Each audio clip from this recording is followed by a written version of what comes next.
just recently representing Afrobarometer in intermediate thematic workshop in quantitative analysis from University of Cape Town, South Africa, where he went on behalf of Afrobarometer. And then the workshop was about quantitative analysis. That was in Cape Town, South Africa. Besides that, Dr. Semionr also presented another paper in a workshop that was English summer school training. He went and trained during summer school, summer school.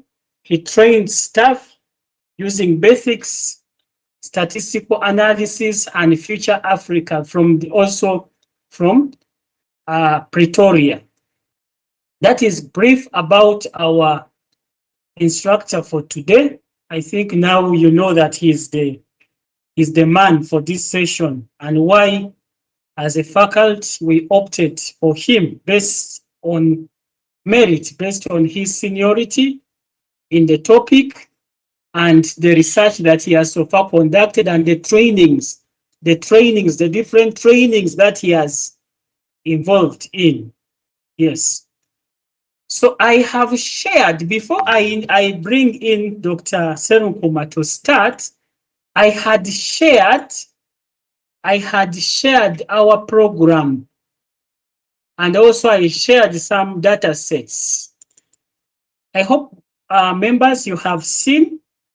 Maybe for the program, let me also share here. Let me also share it so that members can see, so that we are at par. Yes, let me share it. I will see.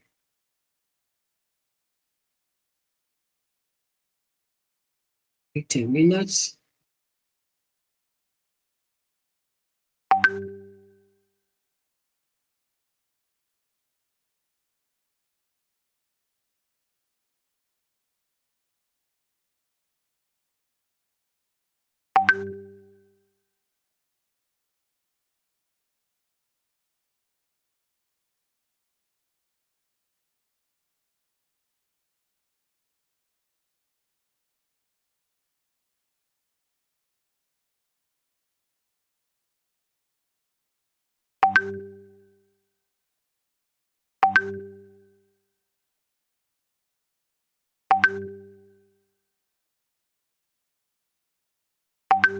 Okay, members, I hope you can see my screen. Can someone confirm? Yes. Can you see my screen? It's clear? Yes. Okay, thank you so much. Our seminar series, our theme for today, the theme is about building competence in quantitative research data analysis for academic excellence. So we go with the theme which says building competence in quantitative research data analysis for academic excellence. This is a 2-day program, which is today the first one, 10th, and tomorrow, 11th. So for today's session, what are we going to cover? On day one, data management and description foundations. And in the morning session, we are starting with this one, introduction to quantitative data analysis and SPSS environment. You need to know this. So he will talk about giving us brief overview of quantitative data analysis process, which is not going to take long because our aim is practical. So role of SPSS in research, steps in data analysis, for instance, data collection, coding, entry, cleaning, analysis, interpretation. Then SPSS interface. He will show us this practically, data view, variable view, output view, then file management in SPSS. So I already shared the files. So activity 1, navigating SPSS interface and open data sets. And then session 2, we go for data entry, importing and saving files. These are simple things, but we need to know them because some of us already, I'm sure a majority of the people here, they know, but Yes, we need to know. Yes. Creating new data sets in SPSS, importing Excel, CSV data file format, saving SPSS files, .save, all this is going to show us, because when you save it wrongly, you may not see it. Organizing data sets for analysis and basic data structure understanding. And then we go for practical exercise, which involves create and save data sets from scratch. And then session 3, defining variables and measurements. These variables are very important. We need to know them. And these variables, like I remember in our proposal, we talked about features of your data sets. I asked such a question, tell us the feature of your data set. So if you know the feature of your data set very well, then that is when you will get to know here, like for instance, how am I going to apply it? Like for instance, we have types, we need to know types of variables, nominal, ordinal, scale, variable properties like name, type, width, decimals, labels, and value labels, missing values. You will only apply this if you know the features of your data sets, whether it's applicable there or not. If you have a missing value, how do you feel it? You may not even know that you have missing values. So you need to know the features of your data sets. Then setting up variable view correctly, then practical exercise, define variable for sample questionnaire. The sample questionnaire we have already shared. I've already shared the sample questionnaire, sample I've shared. Then afternoon session 4, which is data cleaning and transformation.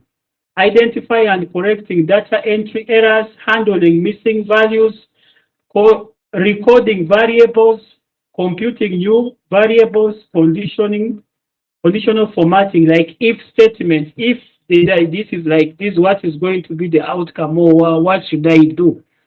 Then descriptive statistics and data exploration, which will go from 3:30 to 5. Then we look at now frequencies and percentages, measures of central tendency, mean, median, mode. This is very important to know your data sets very well. Introduction to variability, range, standard deviation. Standard deviation is very important. In fact, you need to know these things very well, because in your final work, we shall ask most of these things. Graphical summaries, bar charts, pie charts, histograms, all these you may need to represent your data, your final. So then there will be practical exercise, generate descriptive tables and charts, which we shall give you. So on day 2, we have this one. I'm not going to talk about program for day 2 today, because we're on day 1. So if I talk about day 2 again, it will not make sense, because day 2, we shall talk about day 2 tomorrow. However, the summary of day 2, we have like cross tabulation and chi-square analysis, comparing means, t-test, and ANOVA. You need to know this. Non-parametric man-Whitney U-test, introduction, all this, you need to know them. Correlation and regression, data visualization and reporting, all these are programs for tomorrow. I have already shared this with you members. I hope you can go through. For now, I'm going to invite our instructor for today to take us into these things that I assume you have laptops with you. Each one has gotten a laptop, or maybe you're seated, maybe you have a desktop. That is prerequisite. And then you should have SPSS installed. SPSS installed in your what? In your machines. Musa, I see your hand is up, but I already answered your question. There is a question that you asked where you're saying whether the university provides SPSS. I think you asked a question like this in the WhatsApp group, and I gave you answer. SPSS, you can get free version. You can get a free version as long as you use your university email address. You have email address for the university. You just need to go and download and then you can get it for free as a student. They will give you, you can use it. Alternatively, Musa, I know Musa, you are my, yeah, you're my research student. I know you're an IT guru. You can pirate, yes, sorry, you can pirate these softwares. Actually, for my case, I've never bought any software in my life because I know how to get them. There's no way as an IT person, you can fail to get a software. These days, you can just go download, and then during the installation, you first install it as a sample where they will tell you maybe you're going to use it for 3 days or 10 weeks or 1 week or maybe 1 month, then try your version. Then in this, you go and look for the code. You look for that code, you pirate it and get it, and then you apply it. You need to do it when you're not on the internet. You all know how to do that. So I'm dealing with the computer science students and the IT, so I don't need to explain all this. Almost, I think I've already solved that, answered your question, unless if you have any other thing. Yes, So let me invite. Yes, Musa, do you still have any other question? I was wondering if we could have this call recorded, if it's okay. Whether we should have what? We could have this call recorded. Yeah, it is being recorded. It's being recorded, I'm sure. I'm sure it's being recorded because this is official from the university. Unless otherwise, but I'm sure it's being recorded.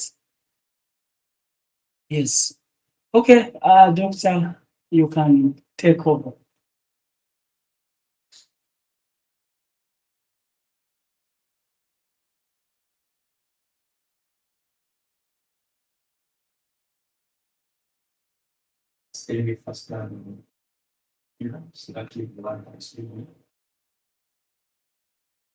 My only board now for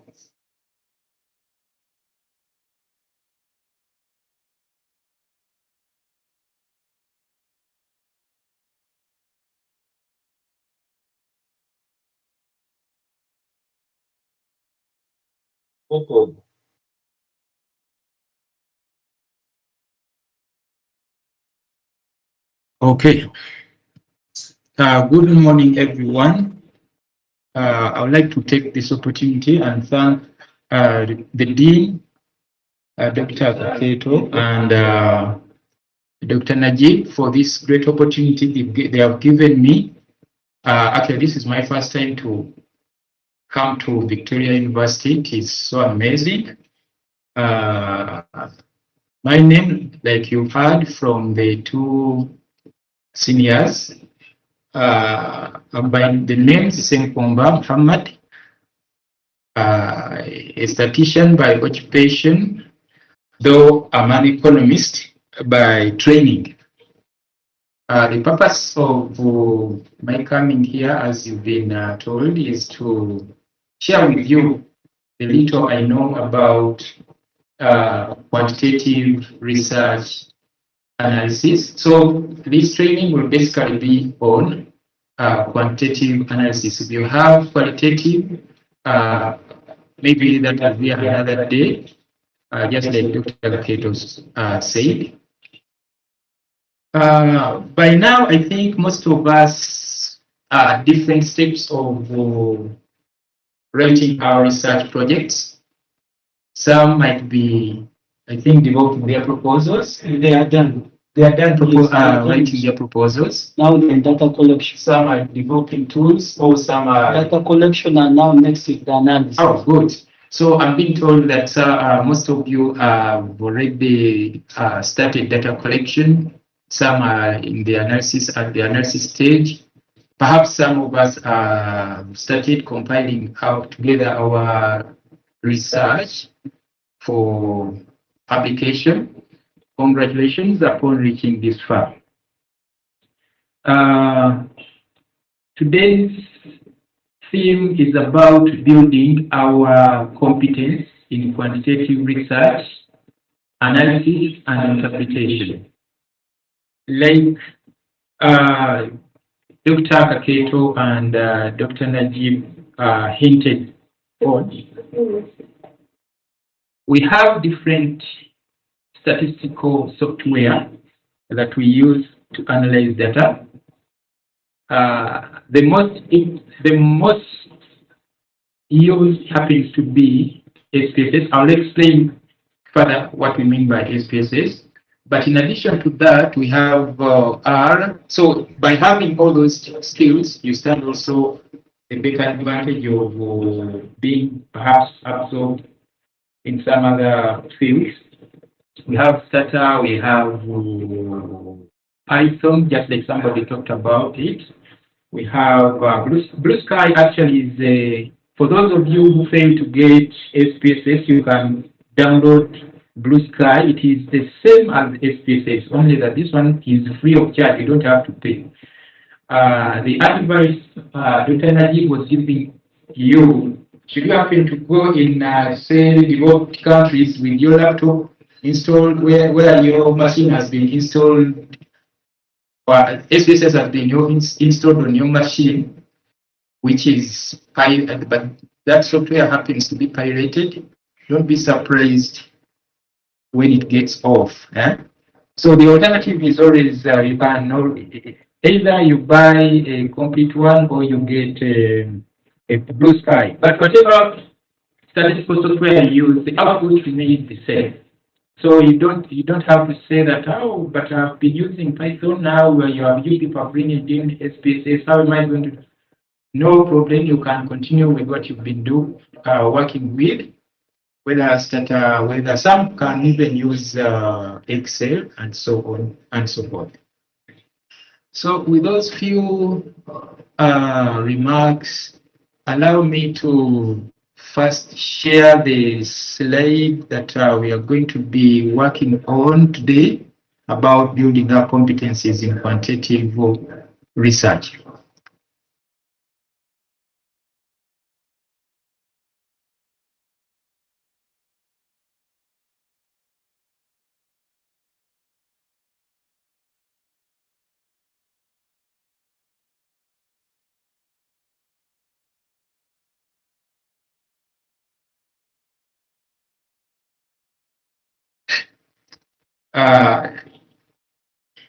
Can anyone confirm that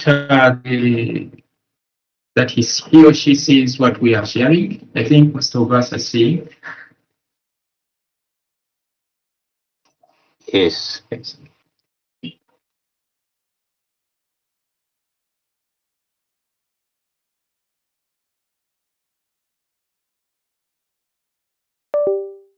So we are looking at we are building our competencies in quantitative research.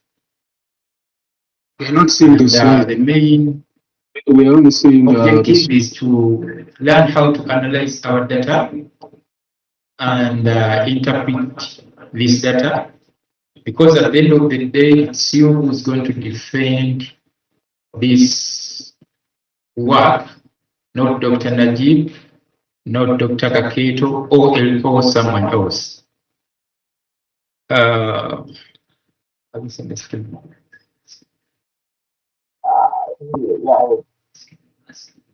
Do you see my screen? No, doctor, we're only seeing Someone please confirm whether you are seeing my screen. We are seeing your screen, but not the slides.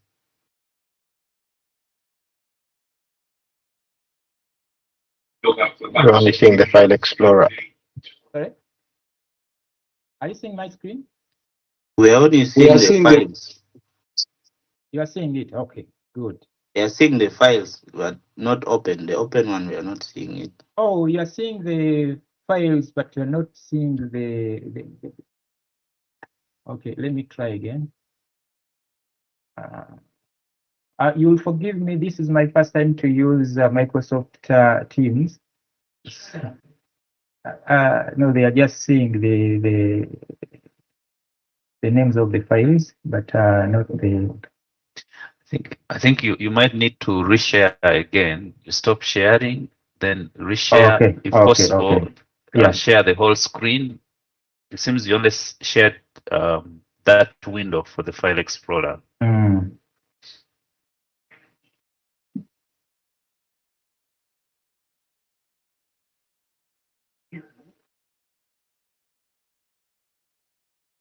This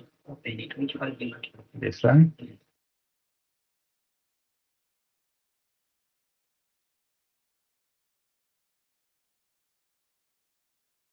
Oh, are we now on the same page? Yes, we are seeing it now. Yes, we are. Oh, okay. Oh, okay, good. Somebody is putting up his hand. To Singiri Howard. You want to say something? Howard, you want to say something? I was confirming that I've seen the screen. Oh, you are just confirming that you've seen it. Okay, good.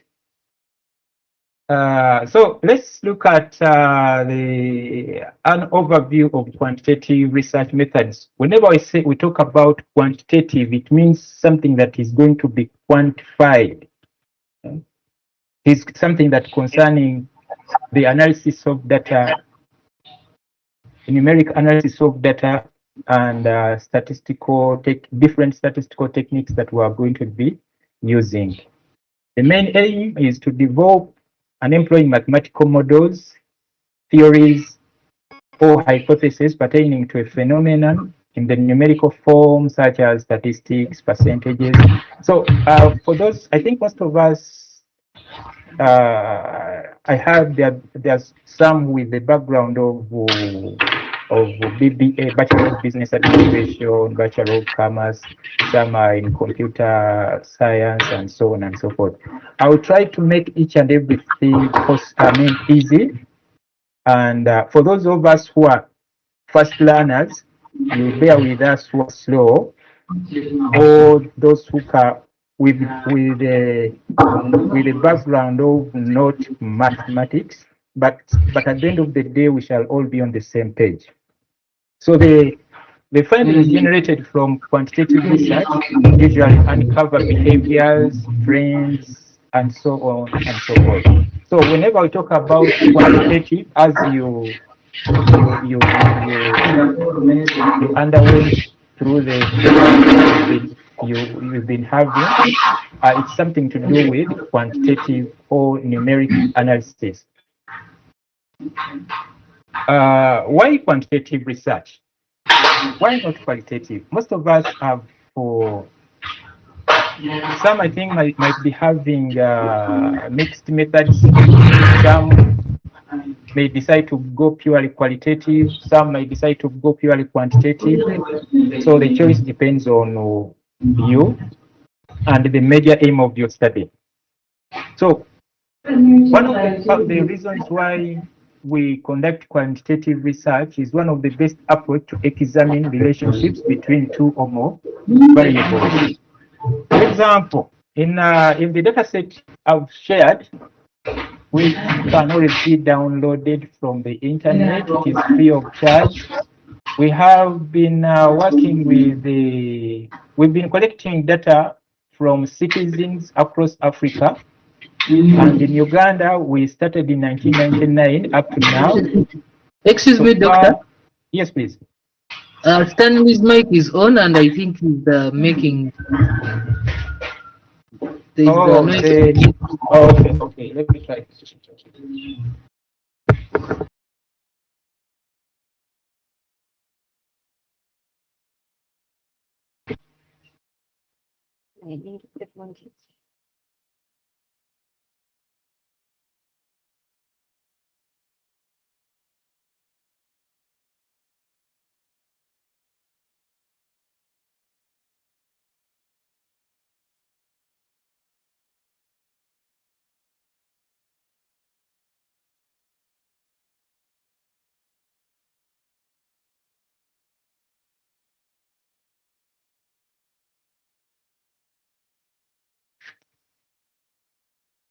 But I'm seeing his is muted. Yeah, we are now good. He's now good. Okay, good.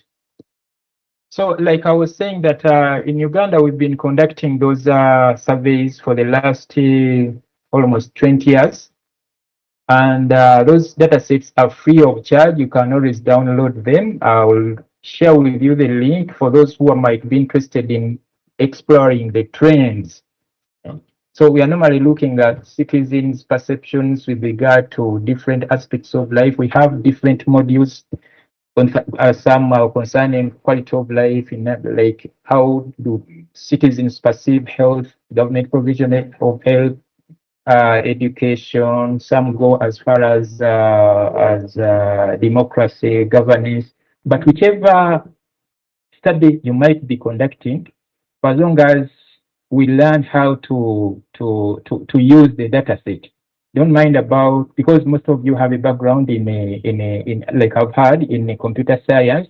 So the data set I've shared may not be very relevant to your needs, but we shall just capture the gist of the matter. What do we normally need? Because what you do, what you use for as long as it is quantitative analysis, it shall always be good to go.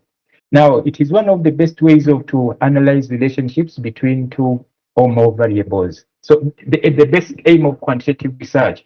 For example, if we're looking at how do citizens in the rural area versus the urban areas perceive government provision of, say, health services?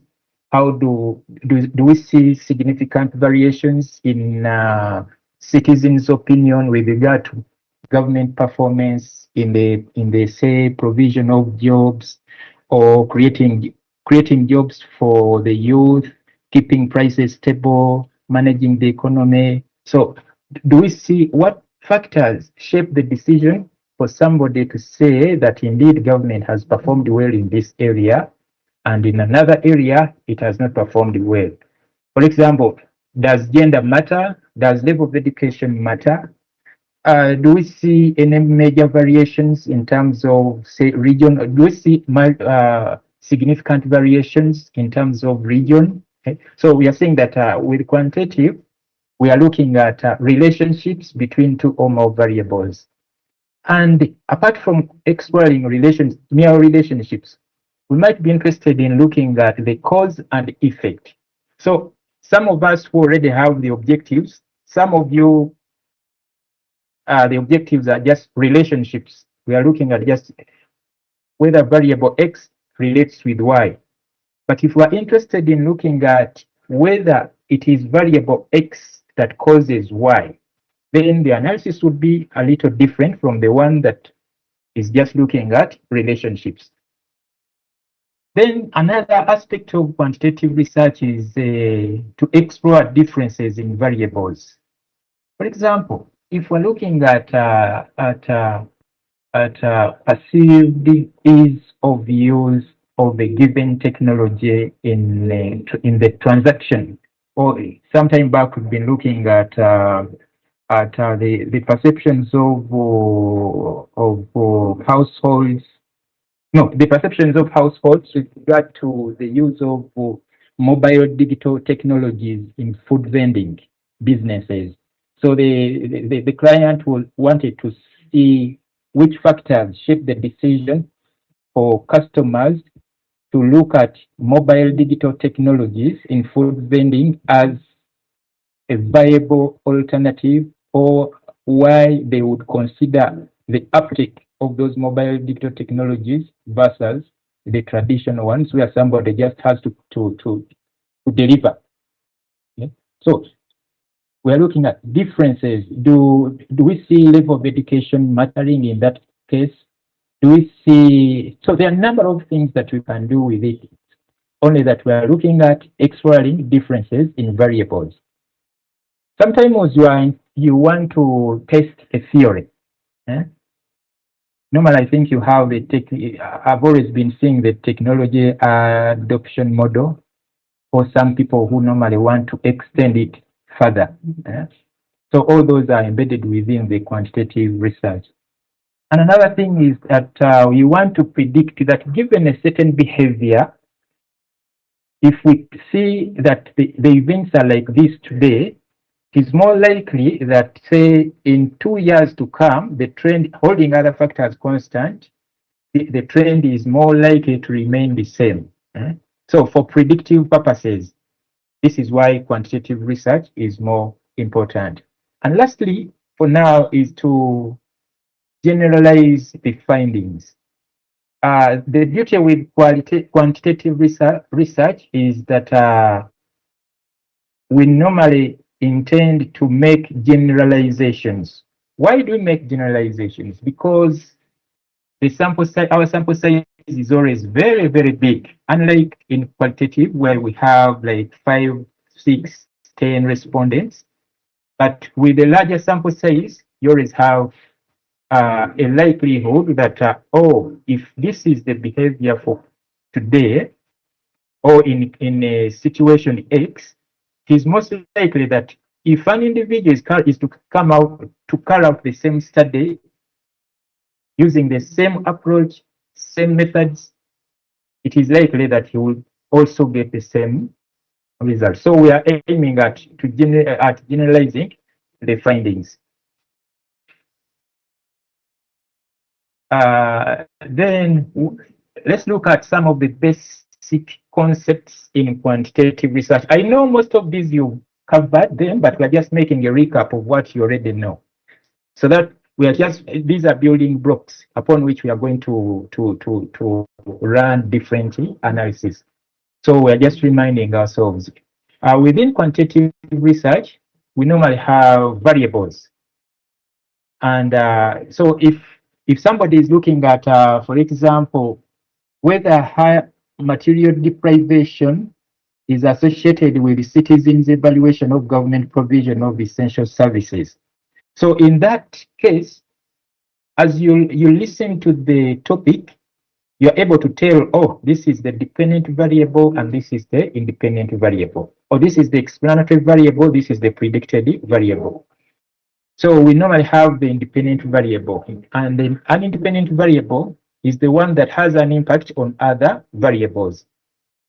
As a rule, always look for theoretical, conceptual reasons for the inclusion or exclusion of a variable in your, like if you have objective nav A that states that you want to see whether material deprivation is associated with the citizens' rating of government in the creation of jobs. Do you have any theoretical justification for having that, or do you have any conceptual reasons? Are there people who have written about it? Even if it has not been written about here in Uganda, maybe some other in other areas it has already been worked on. So you may want to replicate this to the Ugandan context. So we have an independent variable. The one we've said that it is the one that usually influences the dependent variable, and which brings us to the second one, which is the dependent variable.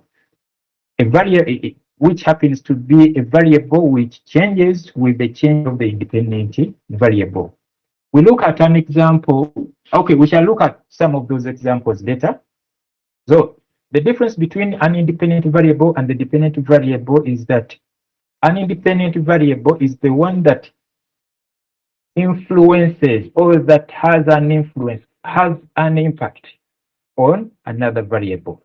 Yet the dependent variable is the one that is being influenced by the independent or explanatory variable. It has they have different names, but for now let's stick to independent variable and dependent variable.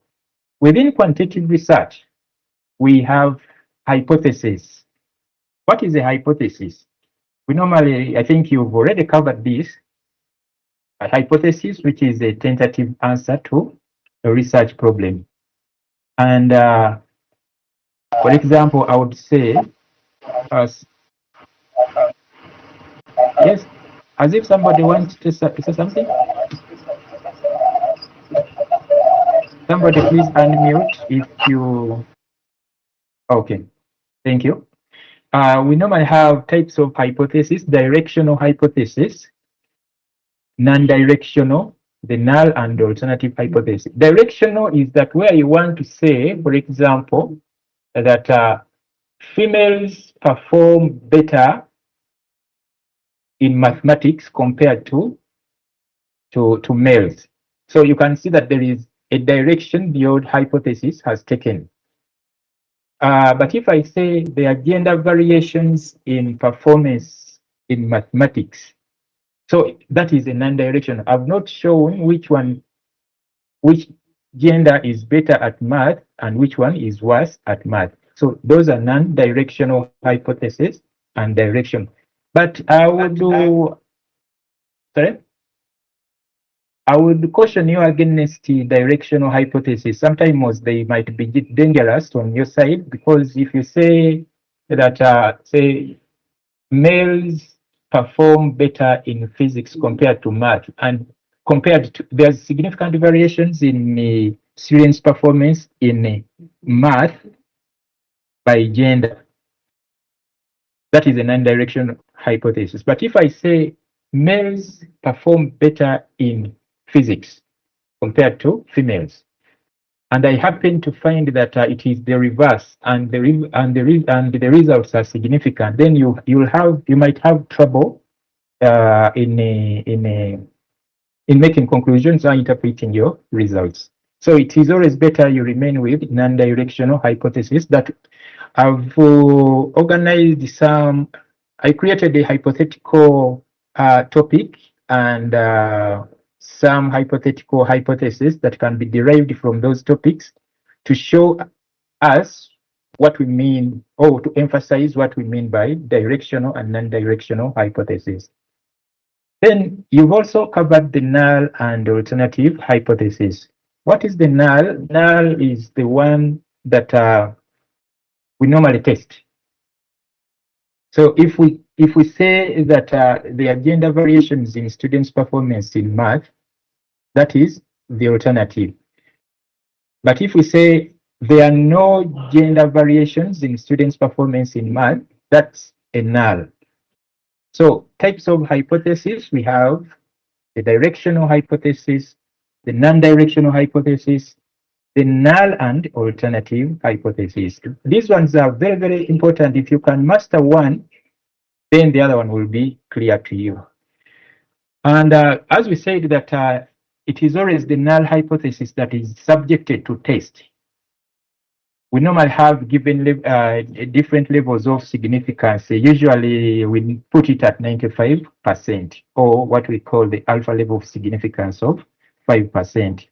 That if that we are not 100% correct, we are 95%. That if somebody, we are 95% holding other variables constant, gender variations play a significant role in explaining the variations in performance. So, but why do we have those?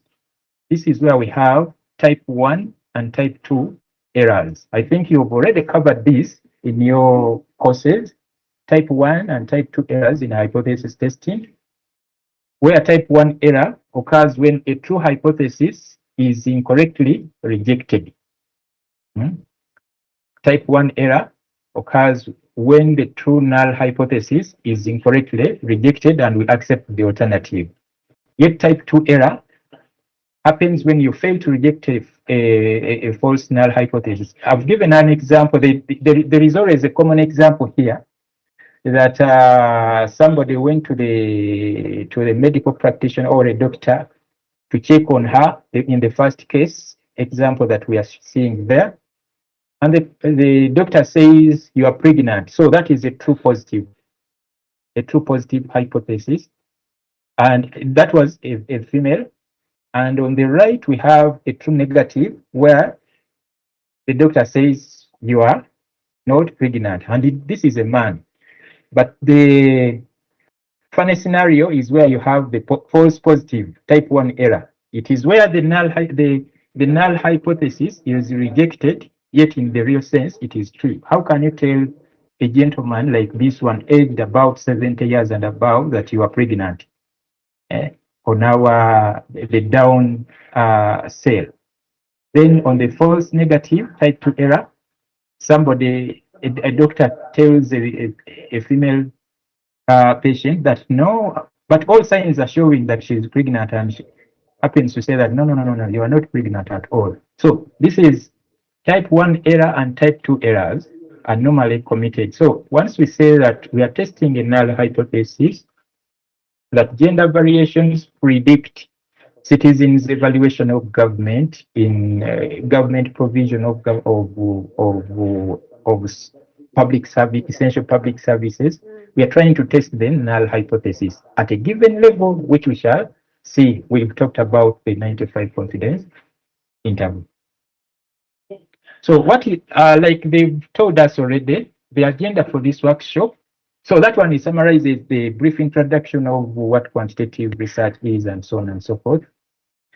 The main agenda for this workshop is, as we've been told, is an overview of the spaces. We shall look at a brief tour, creating our own SPSS data file or opening data file that you got somewhere else. We shall see the transformations that normally are done. Now, all of us have objectives within our studies.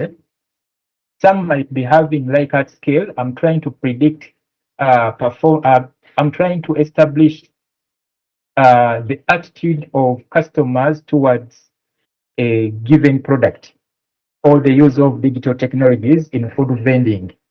So I construct a number of items, 10 of them, but at the end of the day, my major aim is to look at the overall attitude. By constructing those 10 items, I'm looking at the overall, at the end of the day, I will be aiming at coming up with an overall index of creating an index of attitude. So this is where the most important, after you've entered your data, this is where most of the work will be, which will involve transforming data, to involve recording, computing, selecting if condition satisfies. For example, in the dataset we've given you, which Dr. Najib has given you, it is a very big dataset of 2,400 respondents. But somebody may come up and say that, no, my interest is in those people living in rural areas. We said that usually, according to Uganda Bureau of Statistics, 80% of Ugandans live in rural areas. So I might be interested in only people in rural areas.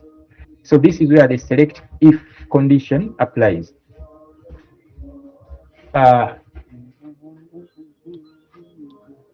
We shall see the different ways of how to analyze our data. Where we shall look at descriptive analysis involving frequency counts. We shall look at frequency distribution, percentages, how many. Now these ones are always very important when you are starting to present your results at the preliminary stages that you've collected data from 200 respondents. But we need to look at their characteristics. How, in terms of gender, are there gender differences? Did you only sample males? Or how was the distribution? Was there a fair distribution of your respondents, say by gender, by age, by level of education, by marital status? So that's somebody at the back of his mind, he will interpret these results as only applying to individuals with those characteristics. So this is the beauty of having frequency distributions in our write-up usually. Then at descriptive level still, we normally have the median, the minimum. Now these ones are normally for continuous data or numeric data. Like if you asked a respondent how much he earns in a month. So on average, the individuals or respondents that were interviewed in a GABA, on average, they earn this much. The model income was this, the range, but it is usually better to include only those statistics that you feel are important to your data. Not everything that you've been given, you'll always have to include it in your write-up. So the descriptives can also be in terms of graphs, like a pie chart, like a bar graph, like a scatter diagram, like a histogram for testing for normality of your dependent variable, as we shall see subsequently in the why would we opt for the non-parametric alternative to say a t-test or ANOVA or a regret ordinary least squares. If one of those assumptions, if say the normality assumption has been violated, then we look for the non-alternative a non-parametric alternative to the parametric one. Besides descriptive statistics, we always have inferential statistics, and this is where the difference comes from, or the difference between a master's student and a bachelor student. I think bachelor students normally stop at descriptive level.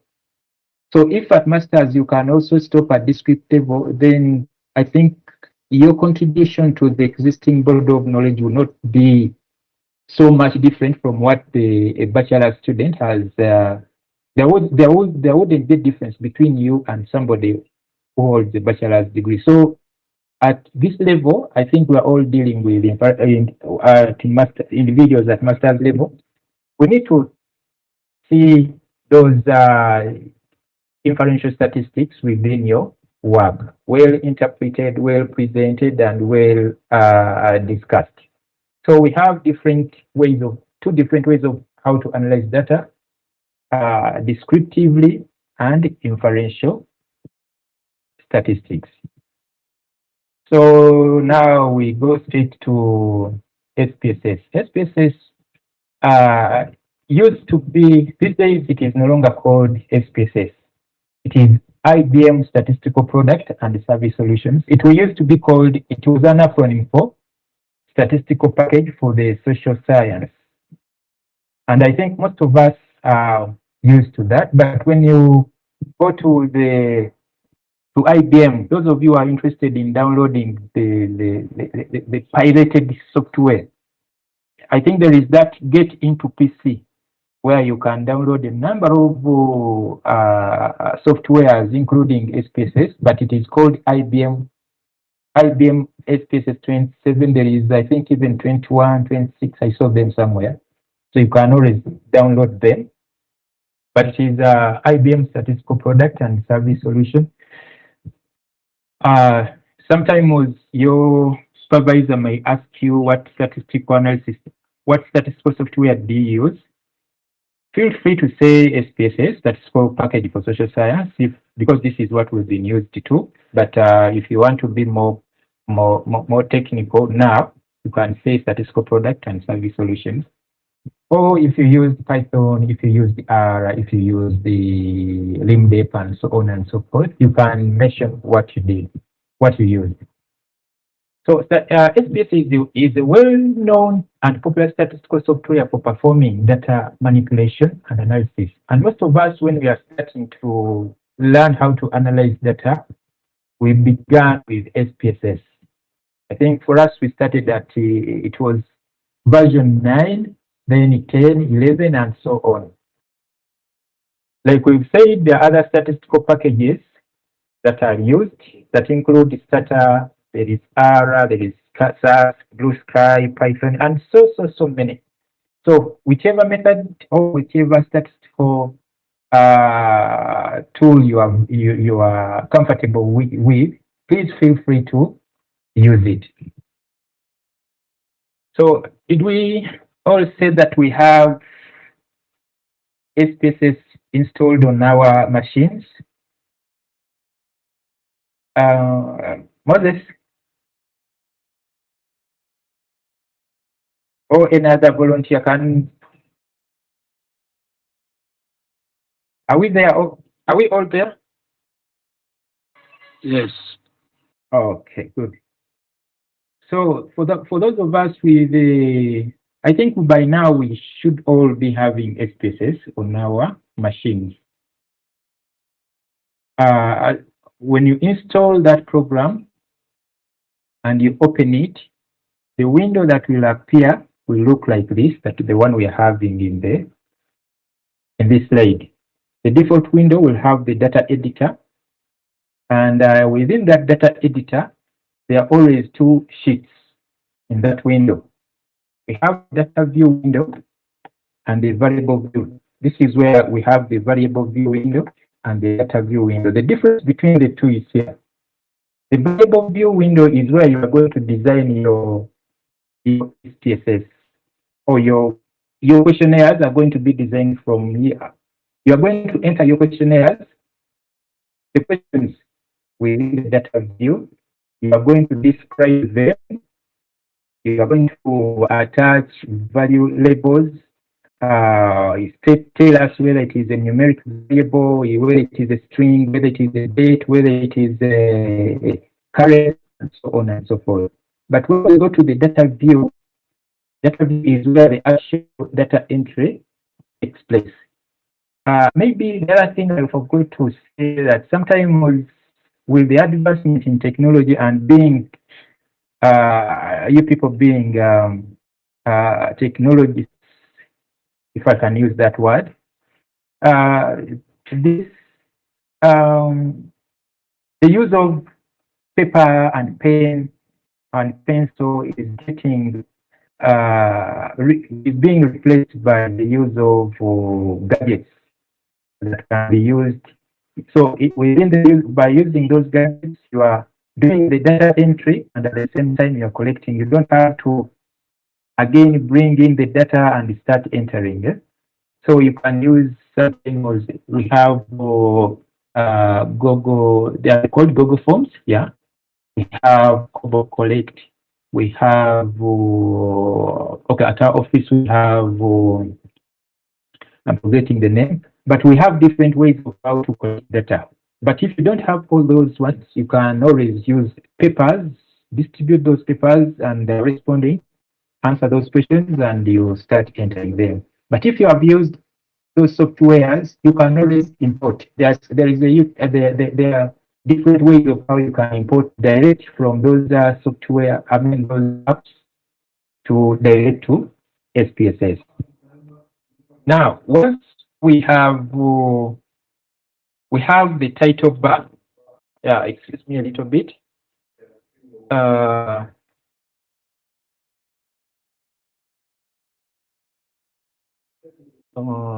have so once you open SPSS, it always gives you the untitled one dataset 0 SPSS. It means that you have not yet given it a name, or there is nothing that has been entered. Then we have the usual menu bar, which is the section where we will be saving file, the usual of saving file, saver, or where you are going to do the editing, view, data transformation that are always going to be done. But for the purpose of this training, the most important menu that we are going to be using the file, transform, and analyze, maybe, and even graphs. So we may leave out the rest for now, then we shall, because they are the most important ones in this training. We have the tools for icon bar, these ones. These are the third topmost rows. When there is no active data set, the tools or icon bar is always inactive. So to know what each icon does or used for, you just put the cursor on any icon and give the function or how it functions. We've talked about the variable view window, which defines the structure and the properties of each variable in the data set, where each row represents a variable and each column specifies an attribute. Say, for example, we've collected our data where we said that 1 will stand for male, 2 stands for female. So when we start data entry, we're going to see how we do this. Okay. Yes, as if somebody wants to say something.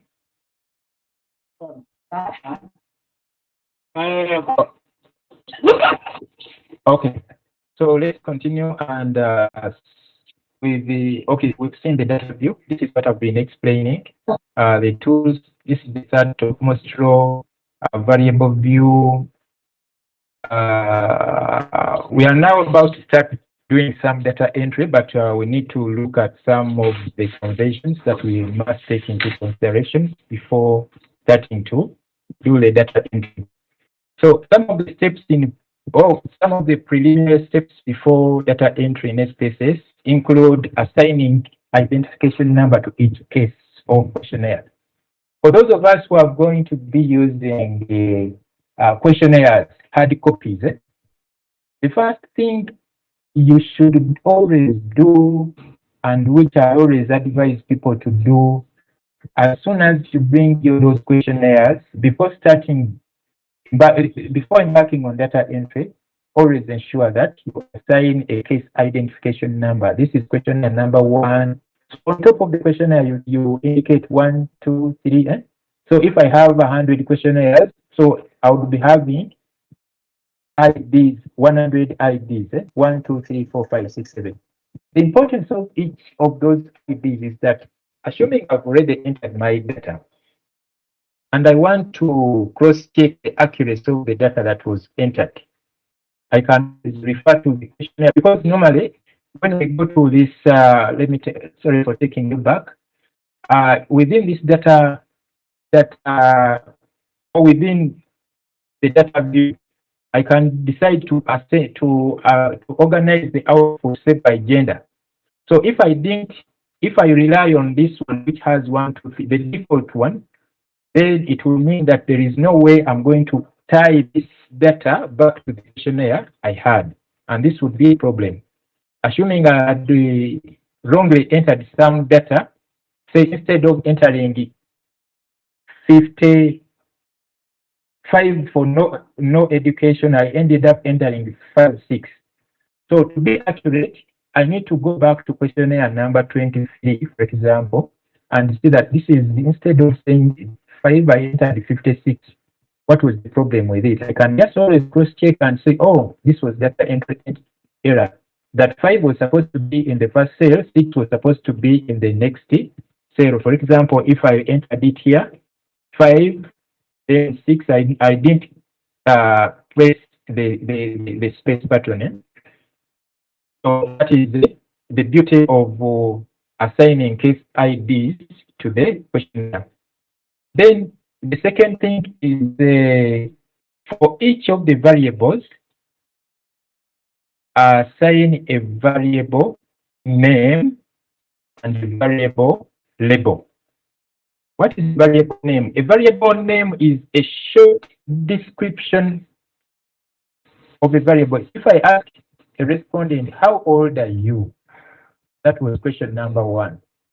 So within the variable label, let me just go straight to a variable name is this one. It is a short description of a variable and what it is intended to. So here in this slide, we see RESPNO, implying respondent number. So all variable names are given on the left.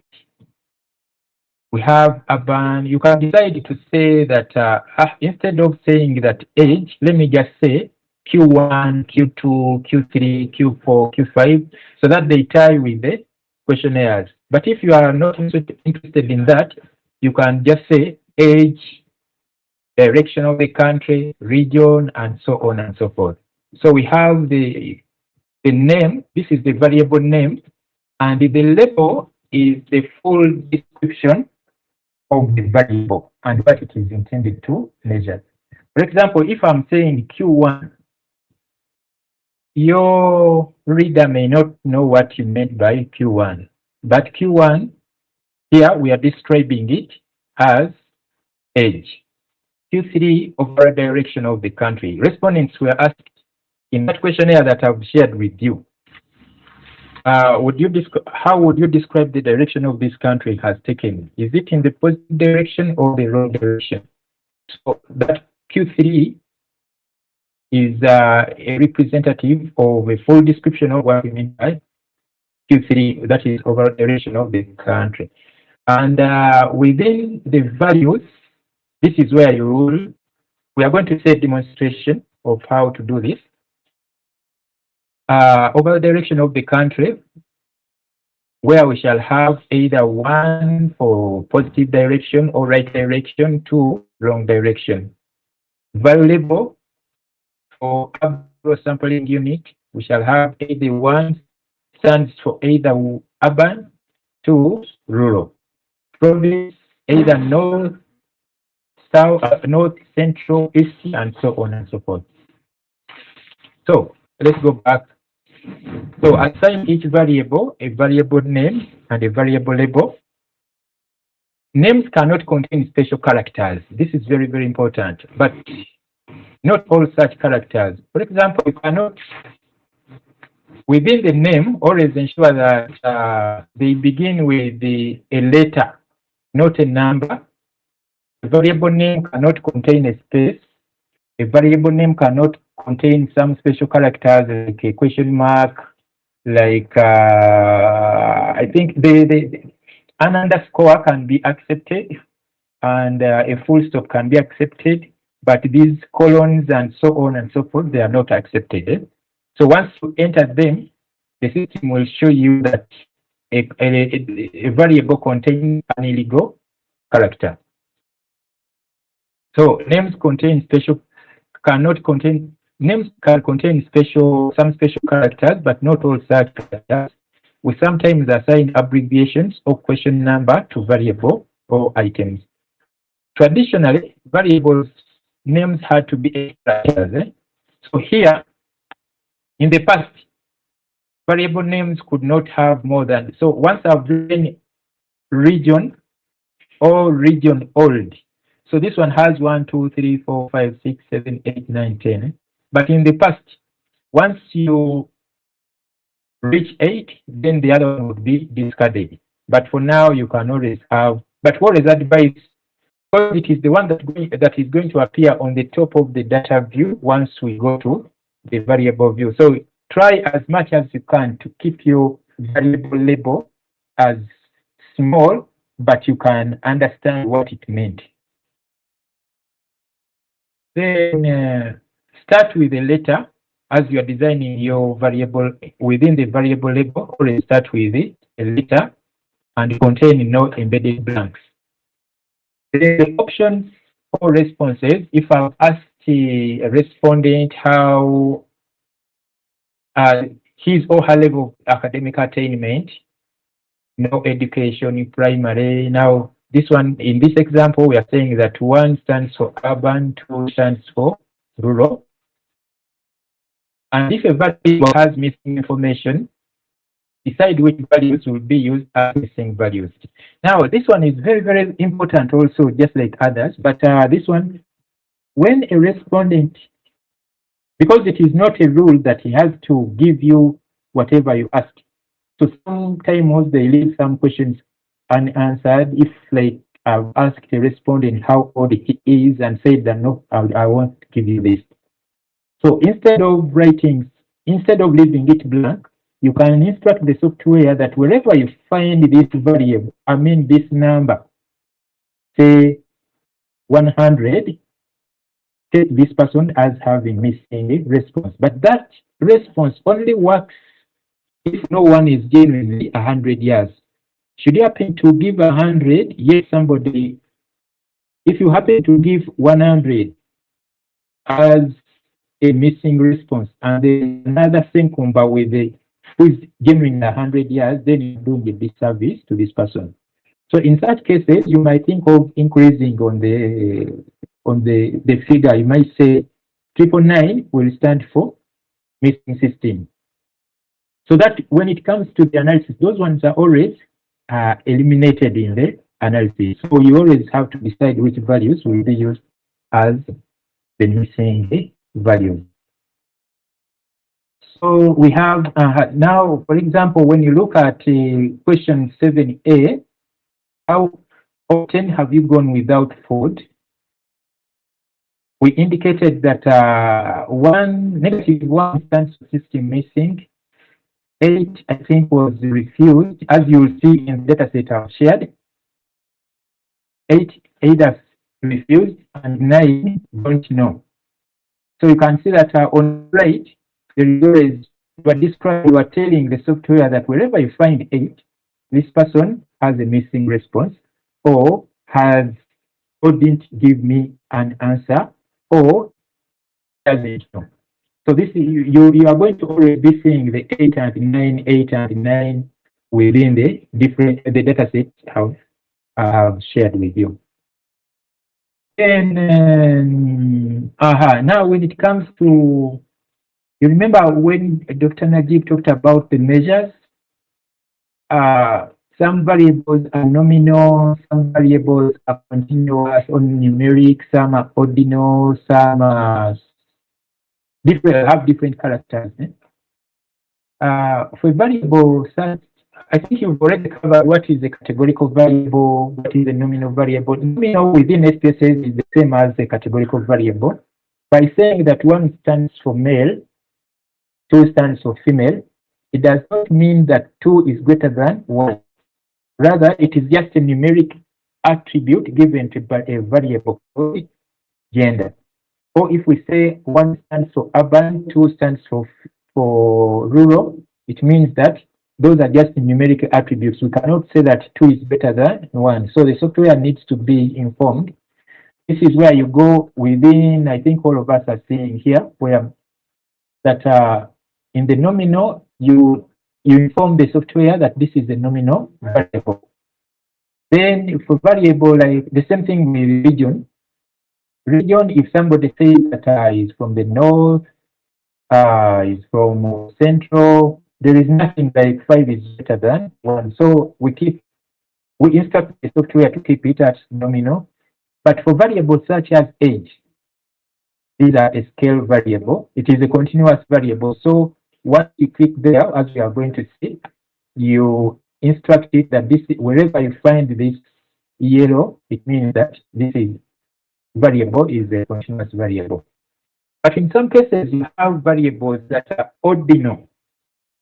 Ordinal variables, like if we, in this question number 7, A, B, C, D, E, we asked these respondents how often they went without enough food. Never, you can see, never, sometimes, always, or often. So the software needs to be told that this is an ordinal variable. There is an order. Ordinal comes order. There is some kind of ordering. That 2 is greater than 1, 3 is greater than 2, 4 is greater than 3, and so on and so forth. And though this is not going to be within the scope of our training today or tomorrow, some analysis may require that we know have ordinal regression or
Sorry, guys, power phone off and I was off. Are you hearing? Yes, we are hearing you. Okay, sorry, I had gone off, but we can, I think, pick it from where we had stopped. Let me, but I think now we are going to start the real data entry. See how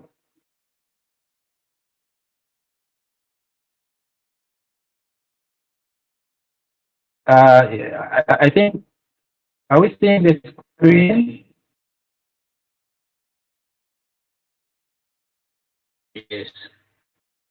Oh, good. Okay, now with those marks, the variable has the missing information, decide which one to decide which values will be used as the missing values. Now, let me create a hypothetical set before we use this one that we are going to be using. And it is going to be based on, let me first stop sharing this one.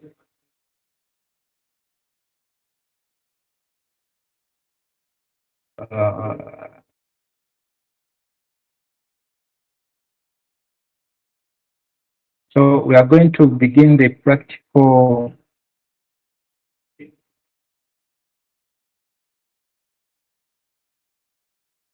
Oh, sorry, this is not the one I wanted to share.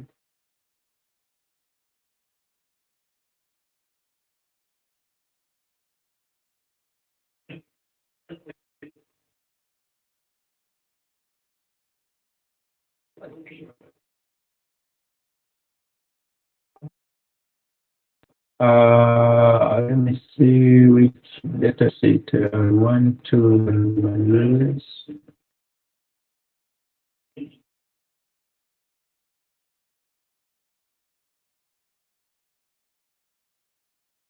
Why is it that by default it is giving me this one? Let me see. Like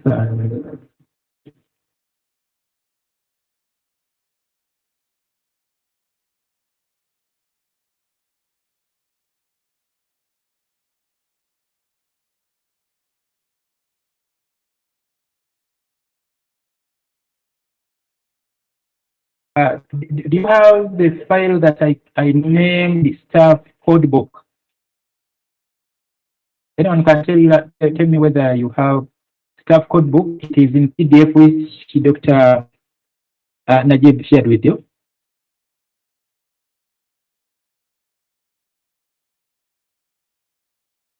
Yes, Hello? we have.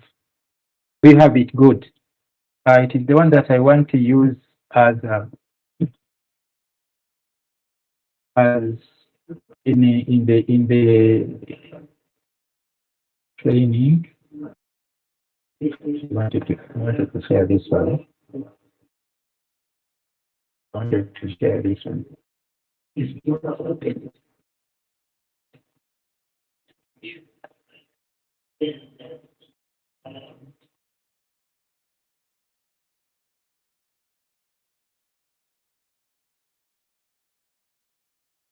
Okay. Yeah.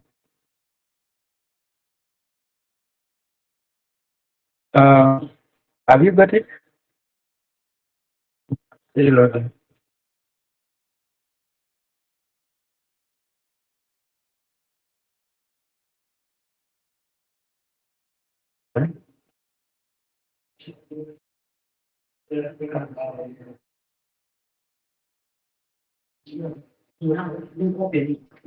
yeah, I'd open it. It's already open. It's already. Yes, it is this one. Yes, it's already open. It is already open. You have it. Now let each one of us open SPSS. I'm going to demonstrate it using this.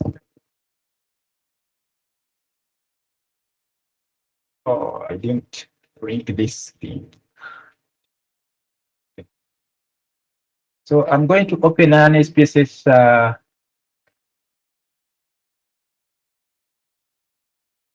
window.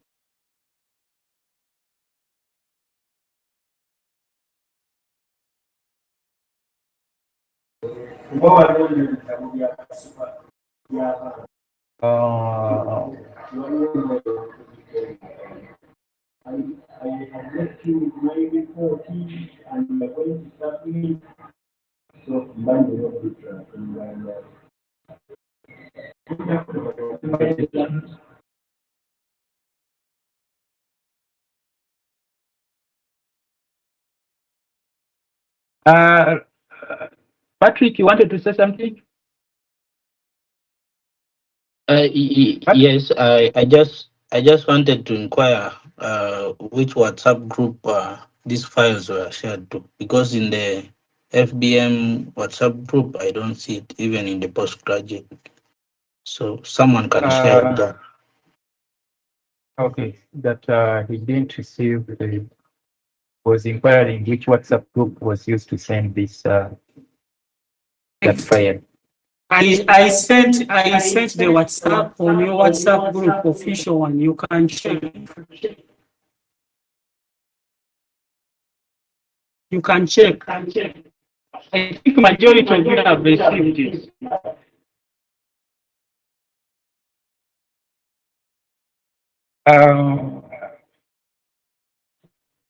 The one for postgraduate 2026. You check there. Even I've seen people saying yes, they have received. Postgraduate 2026 WhatsApp group. You check there. I sent all the files.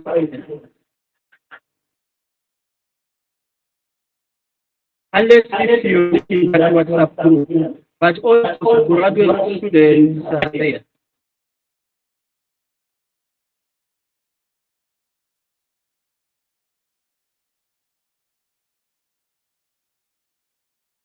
So can we continue? I'm in that group.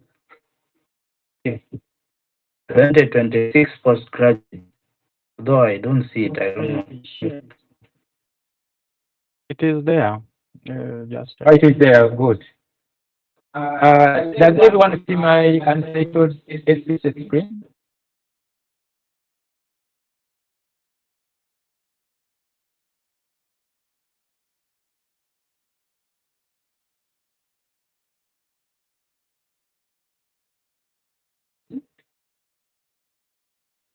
Please confirm whether you see my screen, because I wanted to start.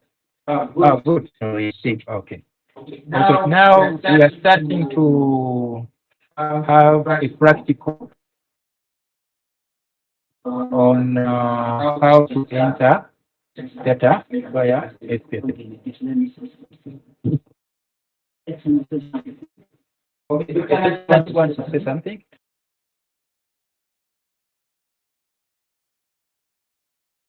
Yes, members, let's take this session very serious. I repeat, and I'm requesting that we take this session very serious. It is the reason why we are having this program, to help you into this. So we are now into the practical sessions, which is very important for those people who have already collected data and those people who are collecting data, because at the end you have to analyze your data. So you need to master this format very well, how you're going to code and doing all that. And where you have not understood, you can always ask. We have the instructor here, they call them. So this is the first step, which is too practical. And you must all.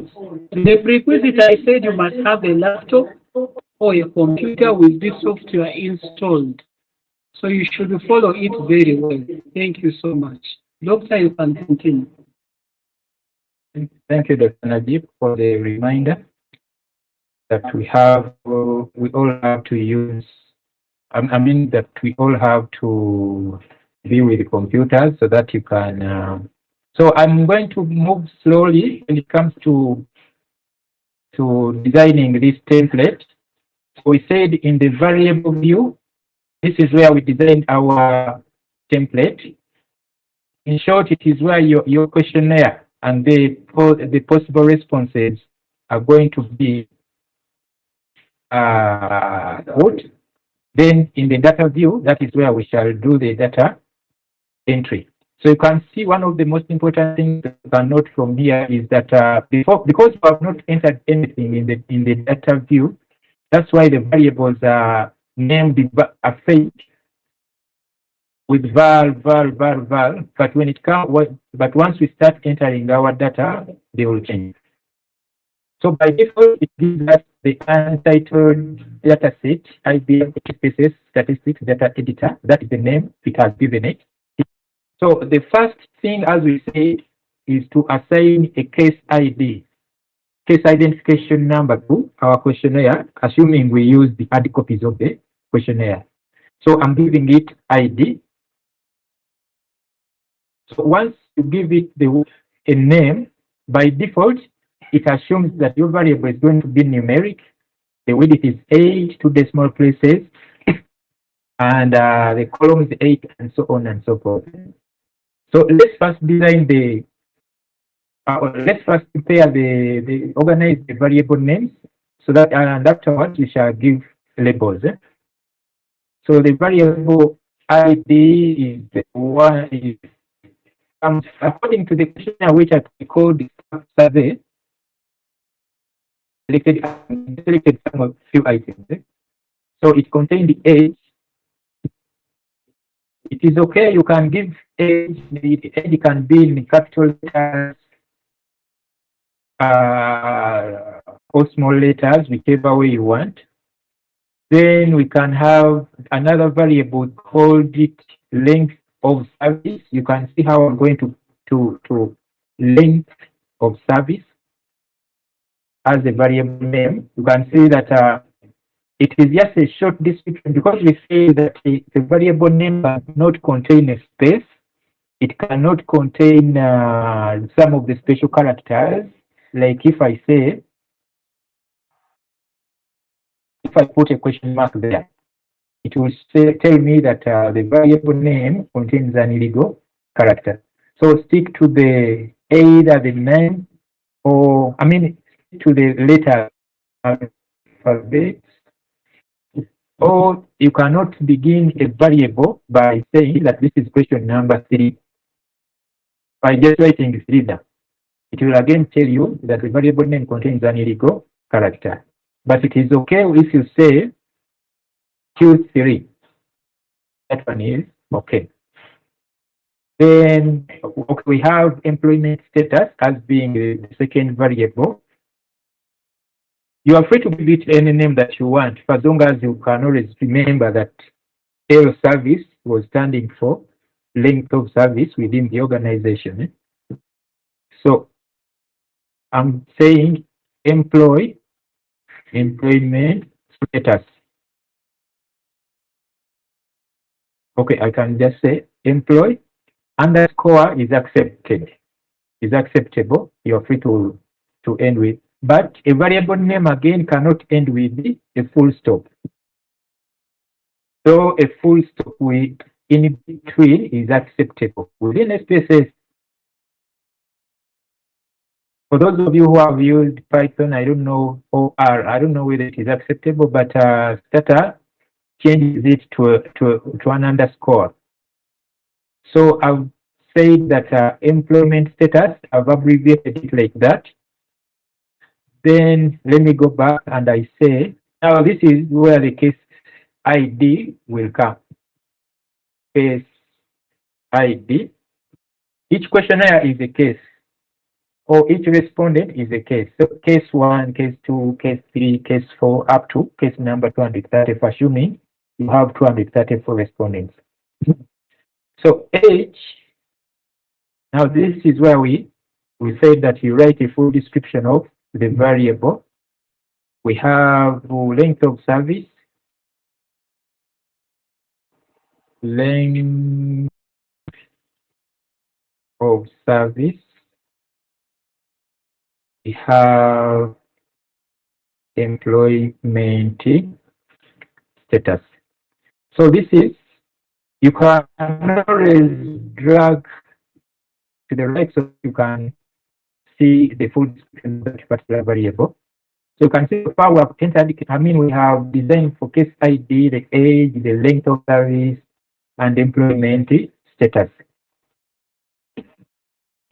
Age was grouped into under 20, 21 to 30, 31 to 40, 41 to 50, and over 50. So we need to give a value labels. So you have to agree, as you will check on at the back of the code of that staff survey questionnaire I've shared. We have a staff survey code book where we say that 1 stands for age, 1 stands for under 20. So this is 1. So wherever we shall find 1, assuming somebody ticked 1 as the age bracket in which he or she belongs, will be given a code of 1. So 1 is under 20. So this, and you say enter. Another age category are those who are aged between 21 to 30. In the code book, I gave them 2. Then say 21 to 30.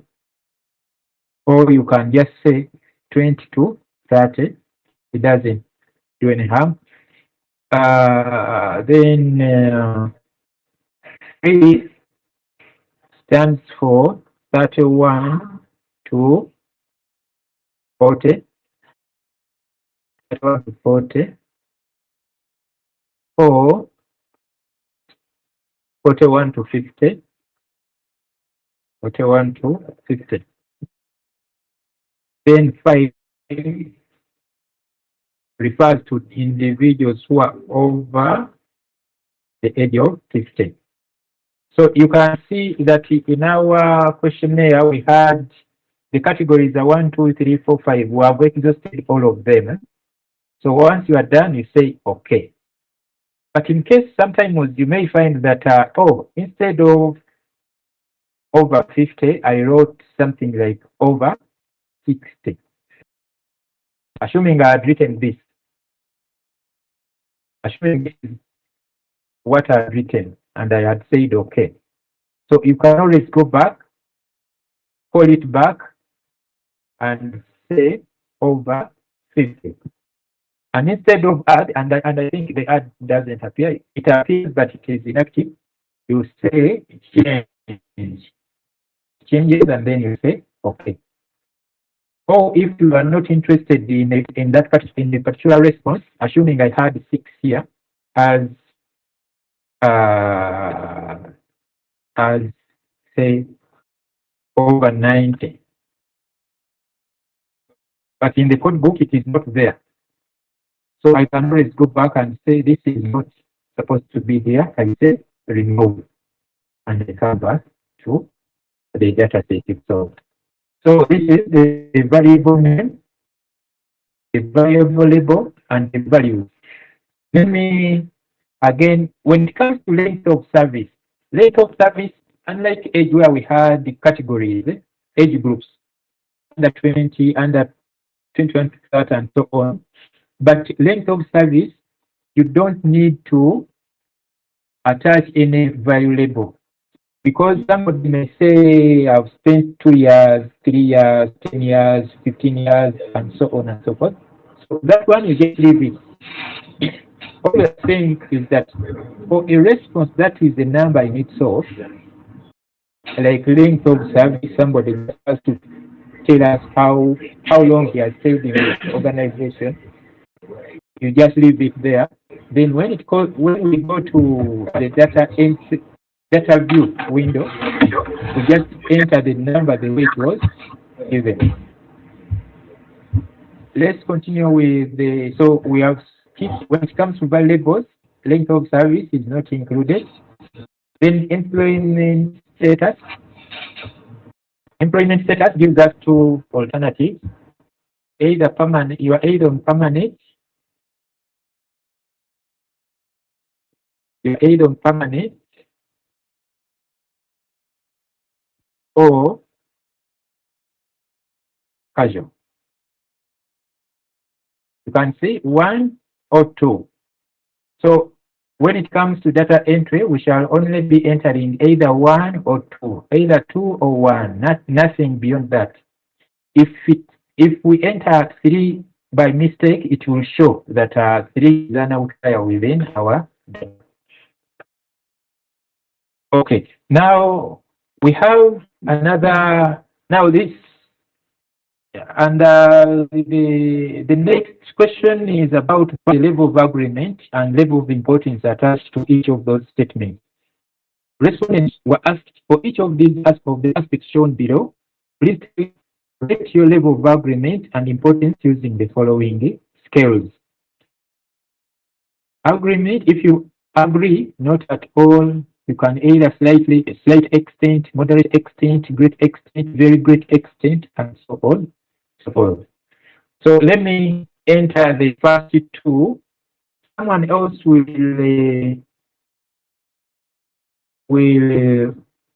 help us with the third and the fourth. So now this one has a Q, let me call it, because it was not the level of agreement and importance, let me just say Q 1.1, Q 1.2, 1.2, Q 2, Q 2.1, Q 2.2. So 1.1 is the level of agreement, 1.2 is the level of importance. 2.1, like, is it clear what is X of you at work? So this is where you write a full description of Q 1.1 stands for, whether it is clear what is expected of the worker. Then the second one, at work, sorry, level of agreement, level of importance, attached to clarity of what is expected, clarity of what is expected of you at work.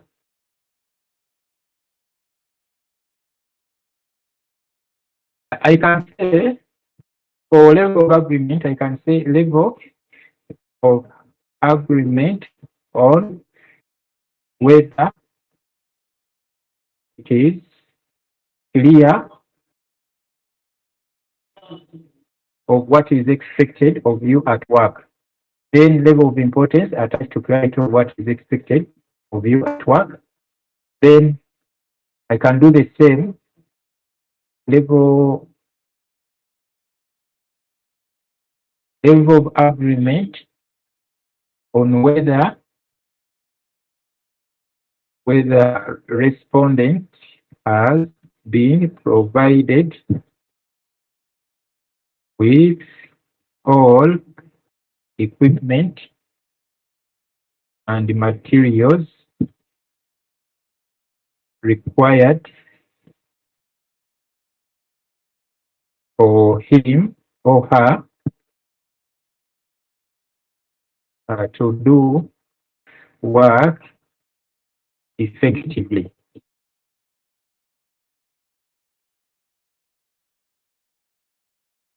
Then 2.2 is level of importance attached to being provided being provided with all equipment and materials required. And the materials are found. So let's go to the level of agreement. The options there. The options, number one is not at all. Two, slight extent. Three, moderate extent. Four,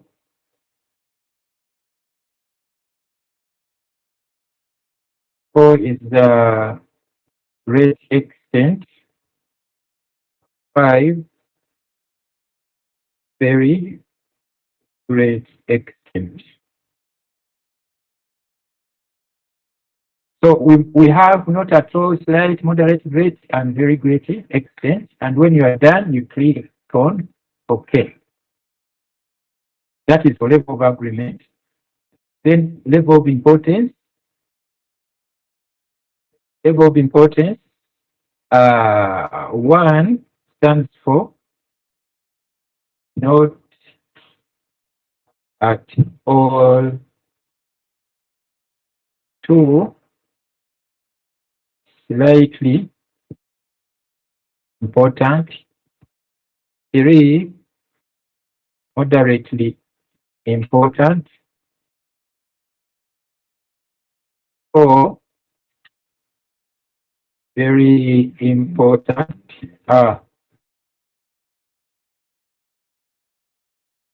4, very important. 5, extremely important. And once you're done, you click on OK. So you can see that we have level of agreement and level of importance.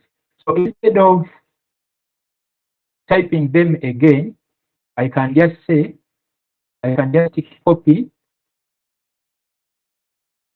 and paste different alternatives. So the first one is about level of agreement, and the second one is the level of importance attached to a particular aspect. So these are, and all these ordinal variables. We said that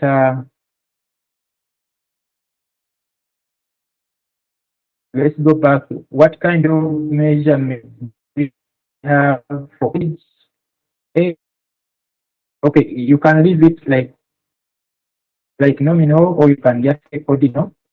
Then length of service is a scale because somebody just needs to the years or duration that he or she has spent in the organization. Then permanent, by saying that 2 is casual and 1 is permanent, doesn't mean that 2 is greater than 1. So it is just a numerical attribute that is explaining whether somebody belongs to one of those two categories. So this is a numerical variable or nominal variable. Sorry, a categorical variable, or call it a nominal variable. Level of agreement, there is some kind of ordering. Not at all the lowest, and very great extent is the highest. Yes, we give them ordinal.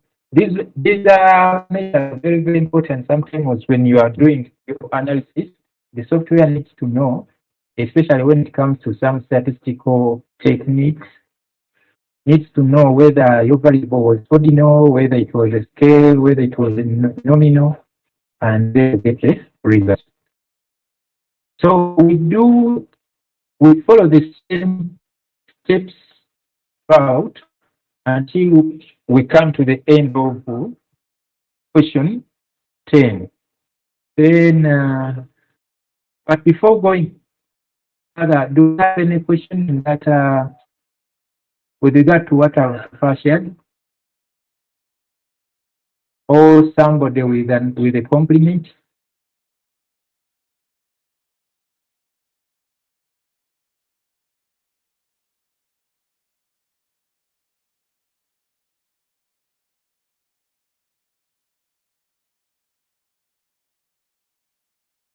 I'm listening.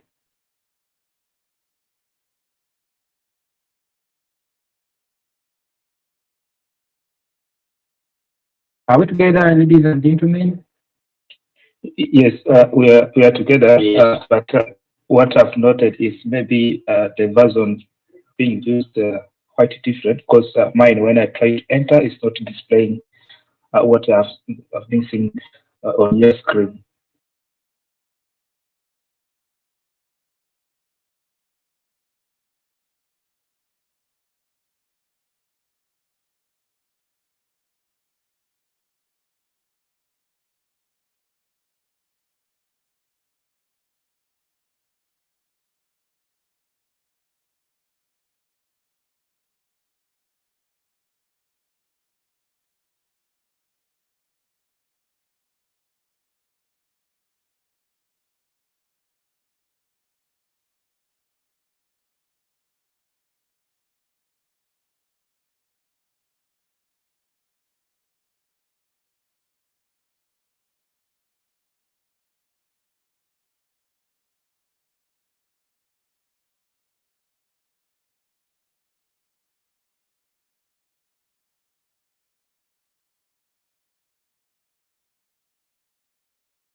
Sorry, we had a power problem here, but now we are back.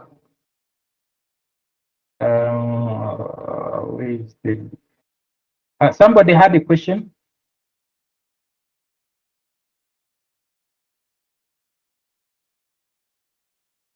Let me first say it.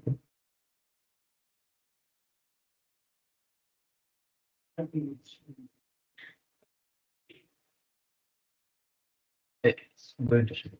Going to. Yes, Elijah. Thank you, sir. I just want to inquire. There's a part where you are feeling, and you say that about the age. Yes. In case, I don't know if it's the right time to ask you this question. In case one doesn't want to declare the age, like you don't know the exact age, how do you approach that? Oh, okay. It's a good question. Refused, yeah? I'm going to answer it first. Is there another question?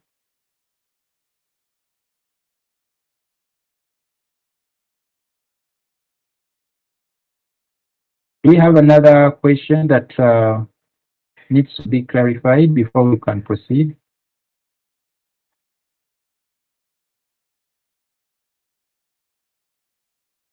Doctor, probably a student had asked about the versions. So I think what he's using is different from what you have. Hold on a bit.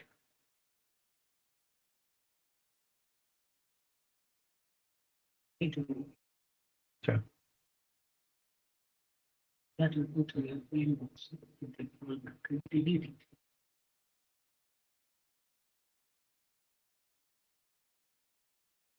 Okay.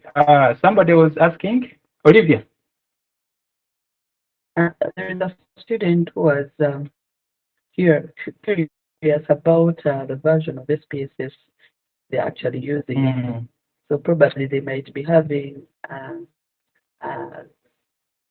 interface which is not looking like how you have in yours.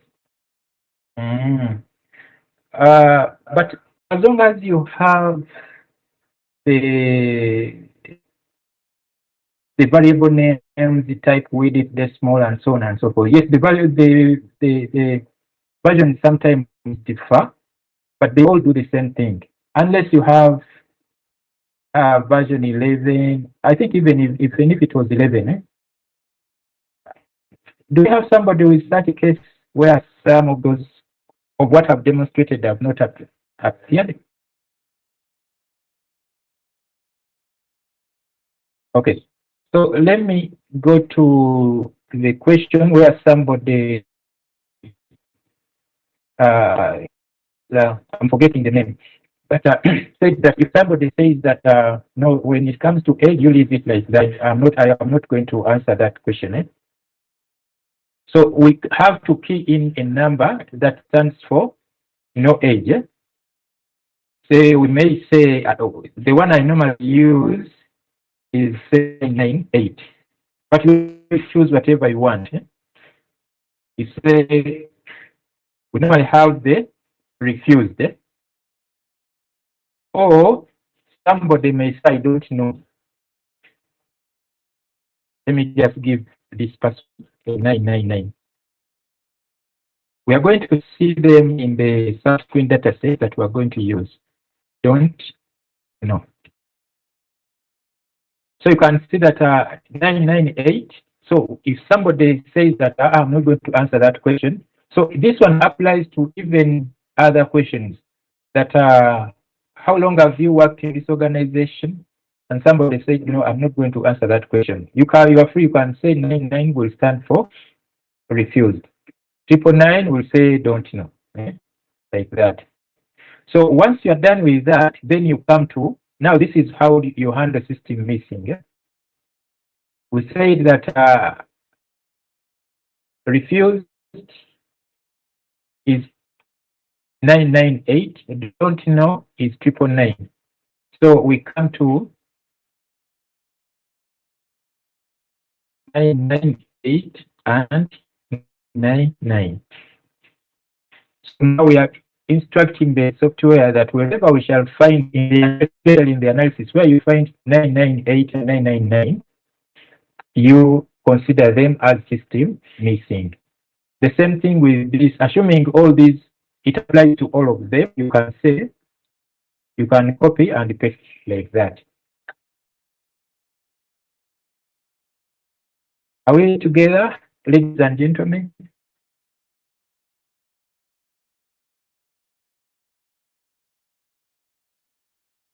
Silence means either some people are confused or they have understood so much to the extent that they don't even know what to ask.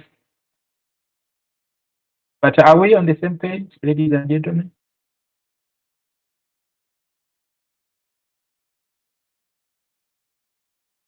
Yes, doctor. Yes, doctor. Okay, good. Good. So can I complete the questionnaire, or this one has given us at least a clue as to what is supposed to be within the data in the variable view? Because completing it might take us a lot of time, yet the questions are the same. Doctor. Yes, please. Yes, just a quick one. Yes.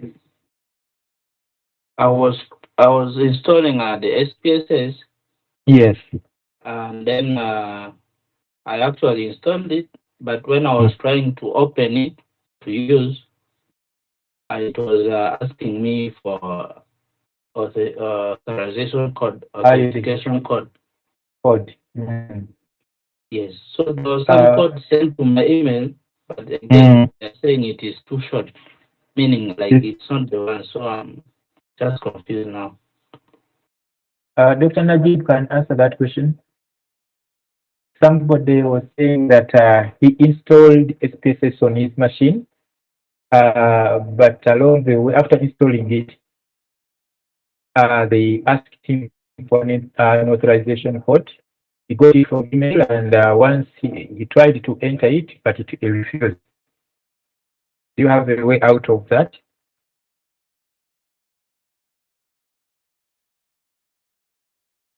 Which version is that?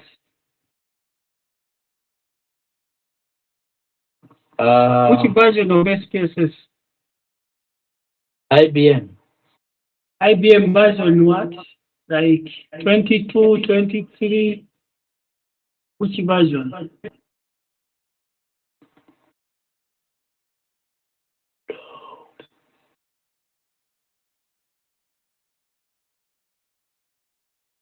Because sometimes it applies to the version and also the nature of your computer. Yeah. Because you may find that it's maybe something very small which is maybe preventing it, but it's because of the hardware, your hardware, which is the computer you're using. The version showing here is 32. 32. Yes. What of is your computer? What is it? 32-bit or what is it? Because it also has to move with the bit. Maybe you put 32 in 64 or 64 in 32-bit. Mine is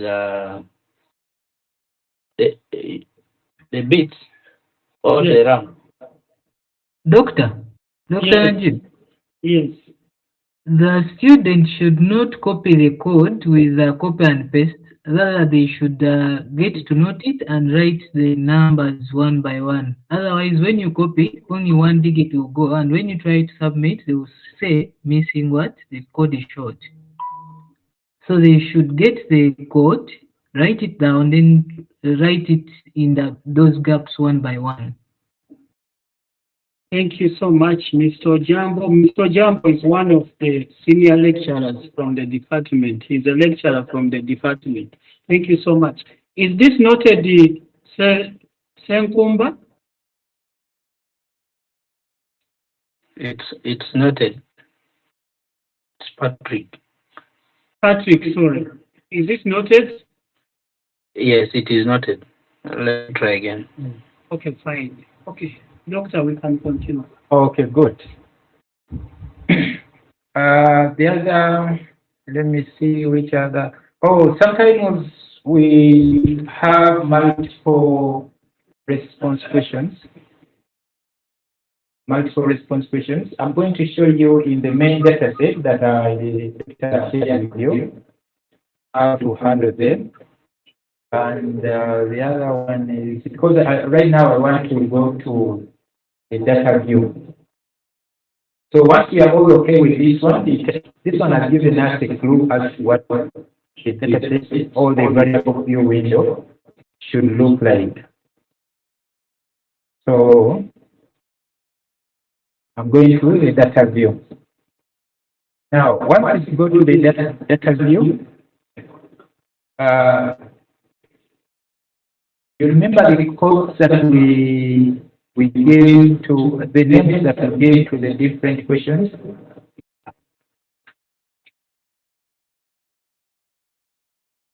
The codes that the names that we gave to the different questions are the ones that appear on top of the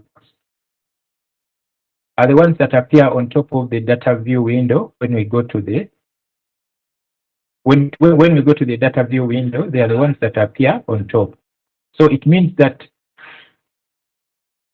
they give us a default. By default, it gives us case ID 1, 2, 3, 4, 5. But don't rely so much on them because of the other issue I told you about. Sometimes we do the ascending and descending, and everything gets lost.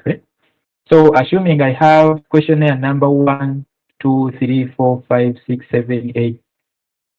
Sorry. 8, 9, 10. So those are the ones. So each case is an ID. So each respondent has a row, is a particular row. So this is the first respondent, this is the second respondent, and all the responses she gave us. The third one, the fourth one, up to the 10th respondent. So let's, for example, begin by saying that assuming, hypothetically, let's assume that this is in the age bracket of 2. Another important thing that you may, as you do the data entry, if you want to see the responses as they were entered, you see where the cursor is here. Once you point at it, or once you click on it, then the values, the actual description comes with 21 to 30, 41, and so on. So this is called a value labels. If you want, you can see when I click here, the values that were attached come, or the actual responses 21 to 30. So for me, I mainly prefer having this that I have. So we said that length of service. Sometimes if you don't know what, or if you can't remember what you meant by L service, you just point at it, at that particular variable name. It will give you a full description of it, that it is called length of service, and you give it a numeric, it's a numeric variable measured at scale. So assuming somebody spent 4 years, marital status, employment status is permanent, and these are the responses. These are just examples of what we are doing. Then this one, like somebody said that assuming this one never wanted to give us how old he or she, didn't know. Then 3, 2, 5. Now you can see that I've entered 6, but it is not among the ones that I coded. So the software is telling you that this is an out of range response. So you have to go back and within the questionnaire and decide which one you want to enter. So I wanted to enter 5. So the responses should either be between 1 to 5. Anything beyond that, it shows you that you are making a mistake. Or sometimes you can just decide to use the drop-down menu. And you say that this person refused to give an answer. So he has spent, say, 5 years in the organization, is a permanent employee. These are the responses he or she gave. Then the other one, this is the fourth respondent, age between 21 to 30. Spent 3 years. The responses here are either casual or permanent. So 4 is not supposed to be there. So you go back to the questionnaire and find out where the problem is. So we can say 5, 4, 3, 2. Or assuming somebody just, okay, let's say this one is 1, 2, 2, didn't answer that question. So that this person never answered this question. So in designing the tool, the template, you may also tell the software that wherever you find, say, -1, this will mean that system missing. System missing. So as you collected, some of us who are already in the field, or some of us who have come back to the field, you may find that some responses were left unattended too. So regardless of whether it was intentional or not, so you have to key in a number that you are for missing. response. Yes.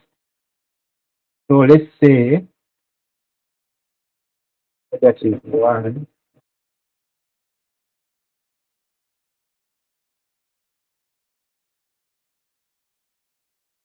So wherever we find -1 to be missing.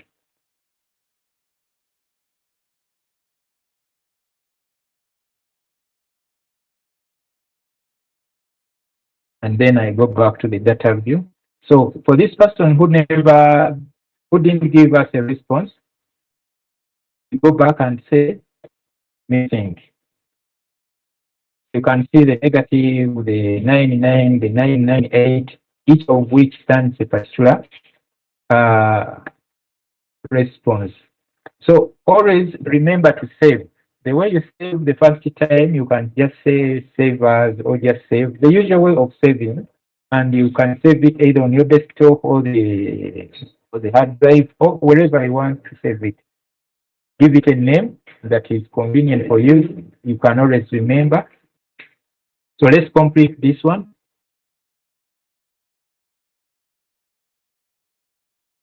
Say 1, 3, 2, say 4, 4, 4. Assuming this one is 5, 2, 1, 5, 5, 5, 5, 1, 2, 2. Say this person never gave us a response here, and also throughout here, this person never gave us a response.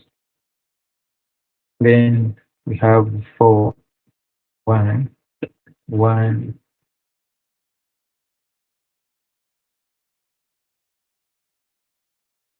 Another one say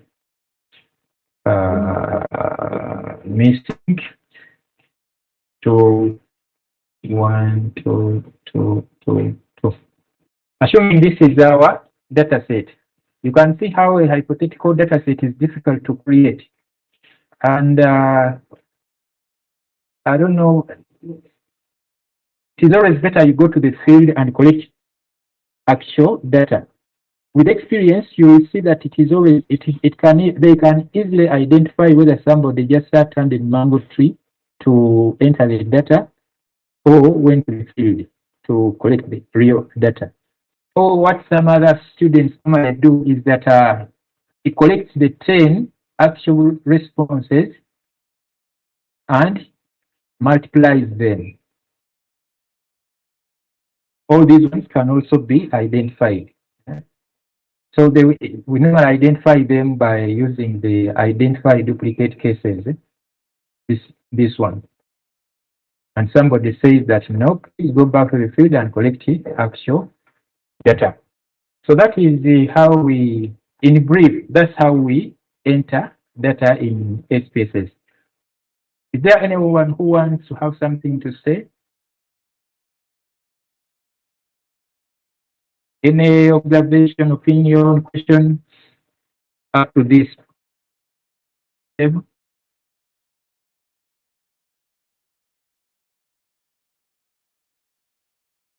So always remember to save whatever you are doing. Do you have any question? I wanted to stop sharing this screen and we go to the another.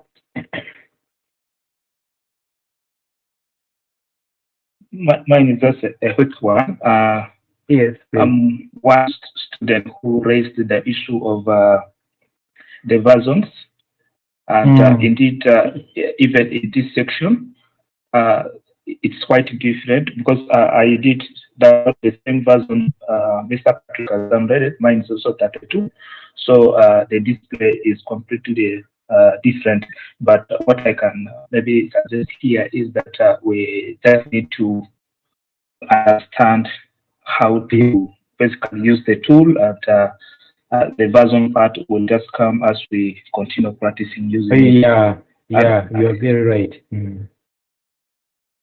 You're very right. Sometimes the versions define the interface. Sometimes looks different. As long as you have all what it takes, that are, because there are some which are standard that cannot change.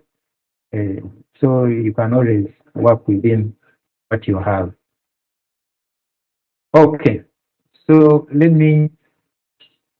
so we have defined the variables, and we have entered some data.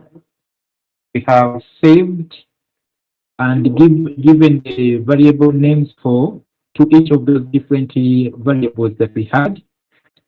Then we said that variable with missing response, you decide which values will be used as the missing values. So, for example, if we had something that was missing here, that instead of between age and length of service, gender was missing. How do we create, in the process of designing, assuming we had gender, though in this questionnaire it didn't appear? So the usual way, just like you do it in Excel, you just click on your right and you say insert variable, and you say gender. Oh. So by default, it gives that var 000 something. It means that that variable has not been defined. So we can say gender, assuming that variable was there. Then we come to here, we assign value labels to that particular response. I mean variable. Say 1 stands for male, 2 stands for female.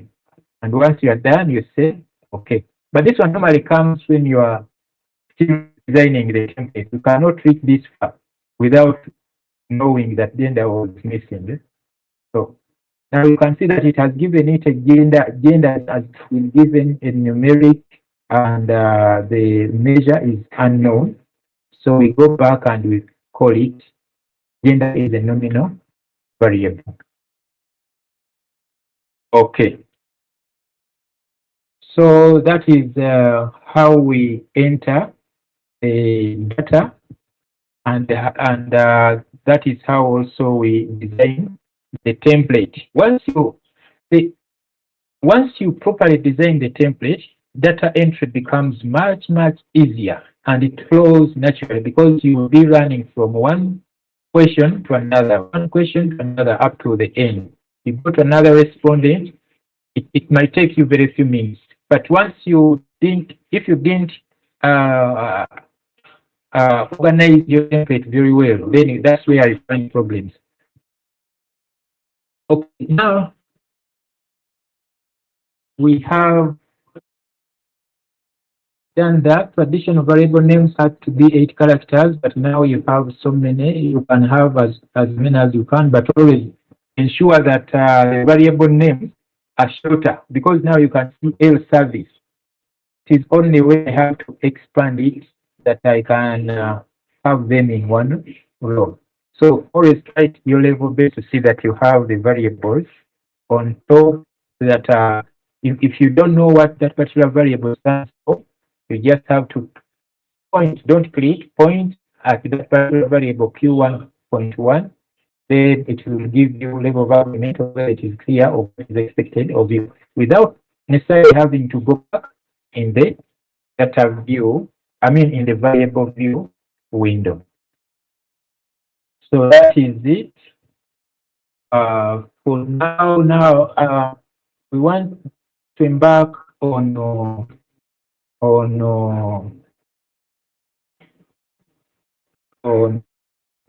how to prepare variables for analysis. Just like we said that this level of agreement, level of importance, there are 10 of them, but all of them describe a particular outcome. I think it was, with regard to level of agreement, it was level of satisfaction. Then the last variable for the other question, importance, it was level of importance. So in the next data that we are going to use, it measures people's perceptions with regard to different aspects of their lives, how long they spent without enough food, how long they spent without enough water, how often they went without enough fuel for cooking, so and so on and so forth. So those items, 5 of them measure material deprivation. So I'm going to show them. Let me open it. If I close this one, since we said that we're okay with so far what we have, then let me look for that.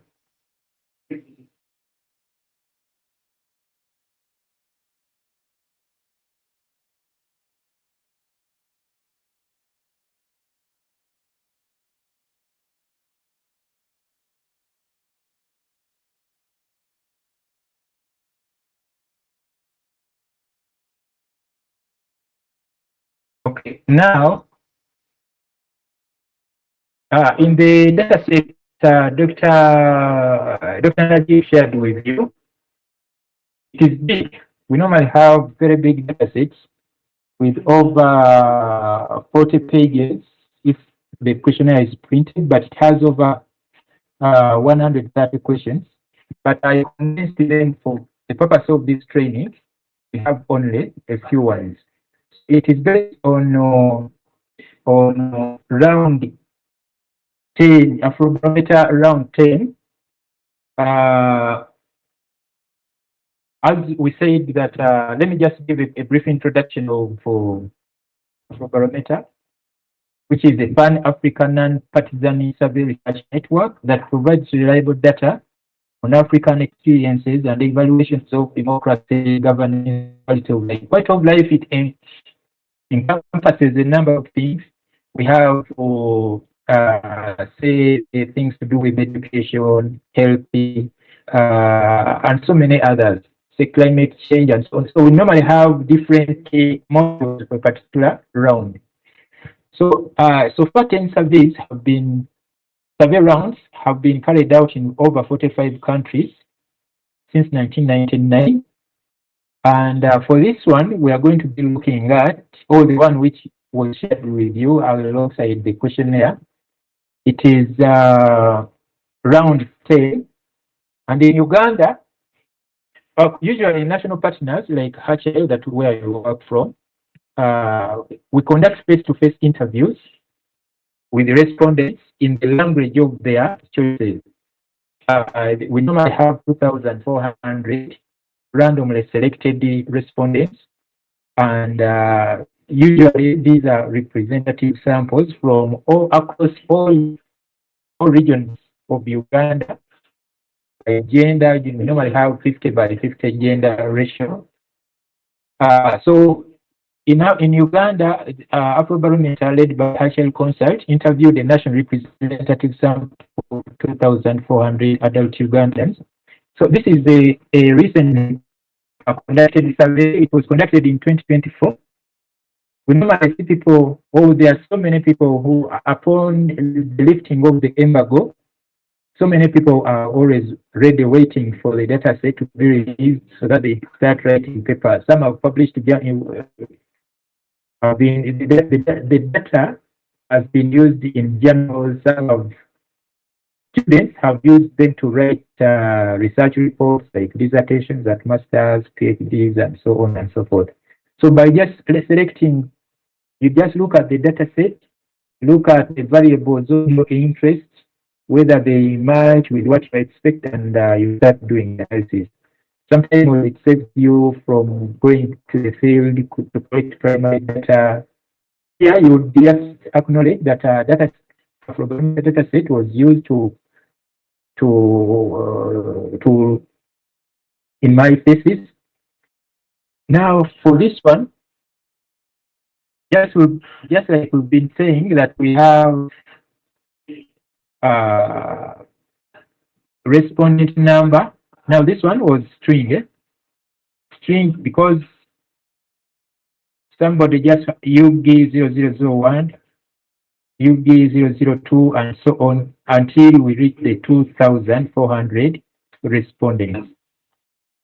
Sorry, somebody has a question?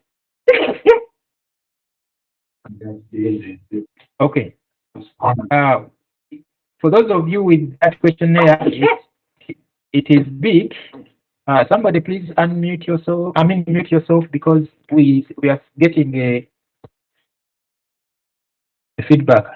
So we have, just like we've been working on the other data set, we have province where somebody is either from the north, west, eastern, Kampala, or central.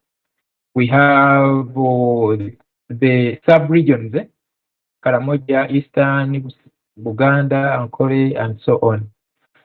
Then we have, like we said, that for some people who normally leave responses with missing values, we enter in a negative one, but it is up to you. You can choose whatever value you are interested in. But for this one, we are saying that missing stands for, negative one stands for system missing. You can see where we say that 8 stands for refused, 9 don't know. We also have, then once you do that in the value, then when it comes to missing, you tell the software which responses or which numbers stand for missing system or don't know responses. In the questionnaire, we asked respondents, you remember where I told you that how do we handle multiple response questions? Okay, there are different ways of how you can handle them, where a respondent is free to give you as many responses as possible. But in this survey, we normally restrict them to the 3. We ask them, what are the 3 most important problems that you think the government should address? The first one, we have, somebody may say, no, everything is okay. There is nothing it should address. We have management of economy, wages, unemployment. There are so many: land, transportation, housing, corruption, civil war, COVID-19, other responses, or increasing cost of living. So in that case, we enter the same variable, like point number 1. Remember, we are saying what are the most important problems that you think the government should address. So we ask them to give us 3. So we say first important problem, first response, then second response, third response. Third response is here. So that if somebody, for example, let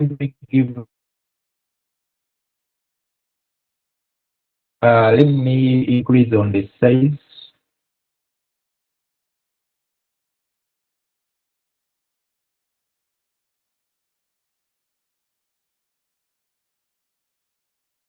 Okay. For example, this first respondent said that poverty and destitution is one of the major important problems. The second one, now this one, here where I am pointing, if somebody, for example, let me see if we have, let the people in the area utilize the forest reserve without restrictions. So some of the responses that may have been given may not be part of what we had expected then. So they fall under other categories like this one.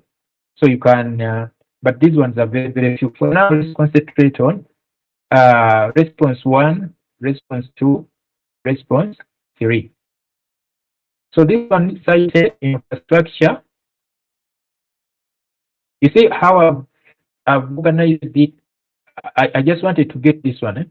So when you go back to the ID, you see that it is no longer corresponding with this.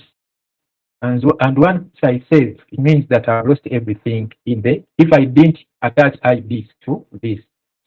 So, but if I just want to do that, I can just always say organize ascending or descending, depending on what I'm interested in.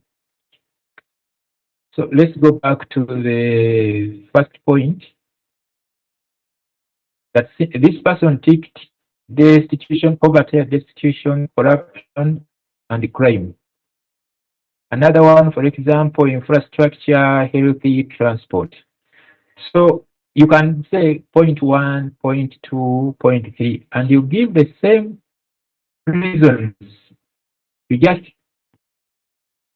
copy the response and paste it here or here, because they are the same responses, but not somewhere here, but for the first, second, and third response.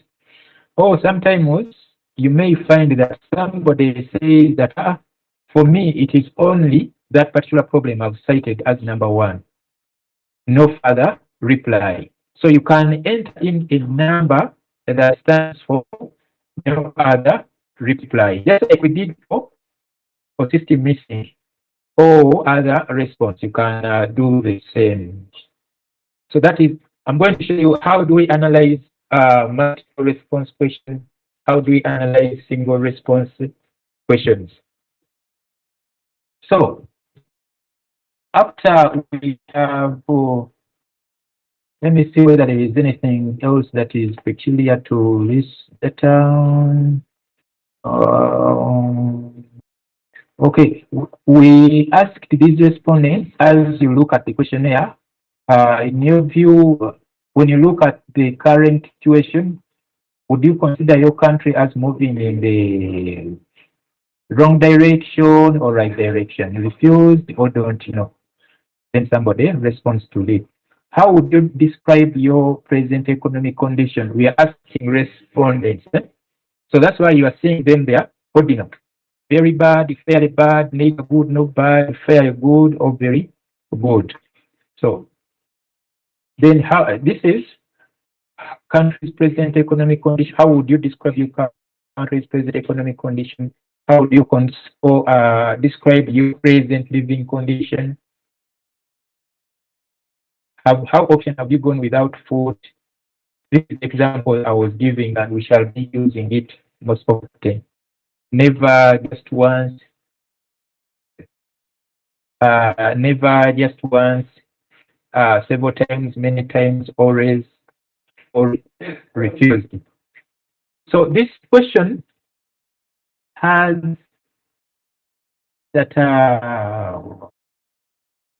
because we asked them in number 7, and it is a question that appears in all rounds since 1999. So you may be interested in looking at how people have been evaluating their level of material deprivation over the years. Has it increased or there's been an improvement in terms of going without food?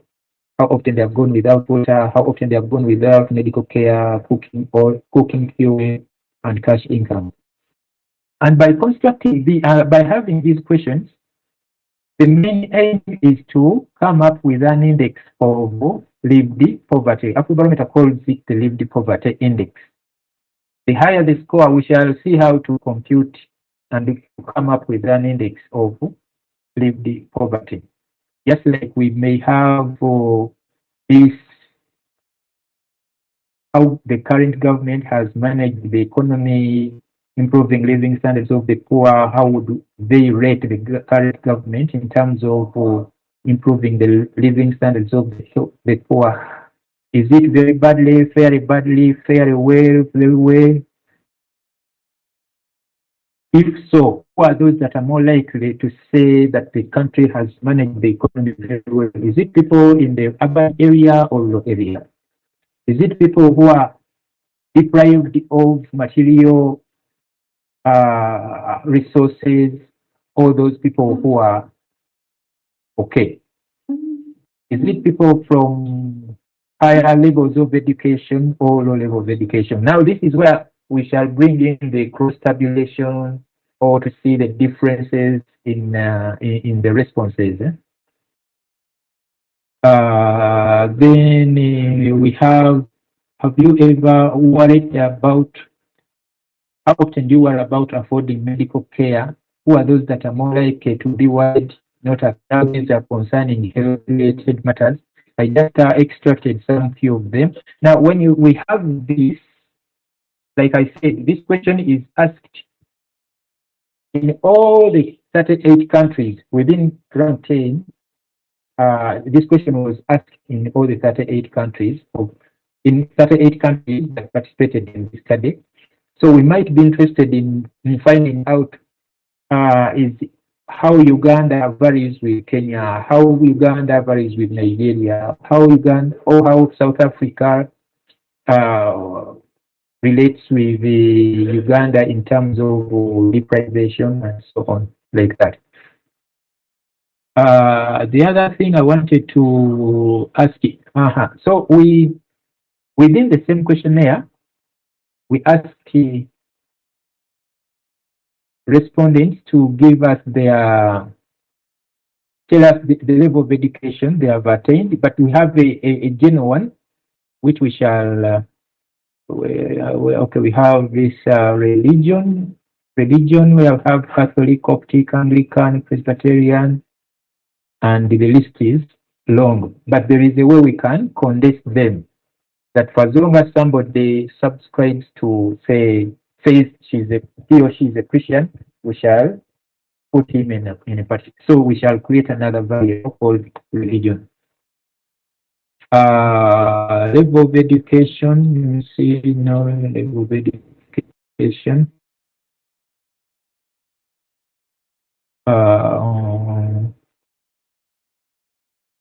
We have, okay, if we did have, I think in the data set that you have, you don't have something like this, Northern, Western, Eastern, Kampala, and Central. But this one is derived from this province or region, Asholi, Lango, Karamoja, Eastern. So if somebody comes from Busoga, we are able to tell that this is from the Eastern region. If Uganda, this is Central. If Kampala, this is Central. Toro, this is Western. Bunyoro, Western. Like that. Okay, so we have introduced you to that round 10 data set. Now we are going to pair our variables for analysis. Good afternoon. Yes, somebody said good afternoon.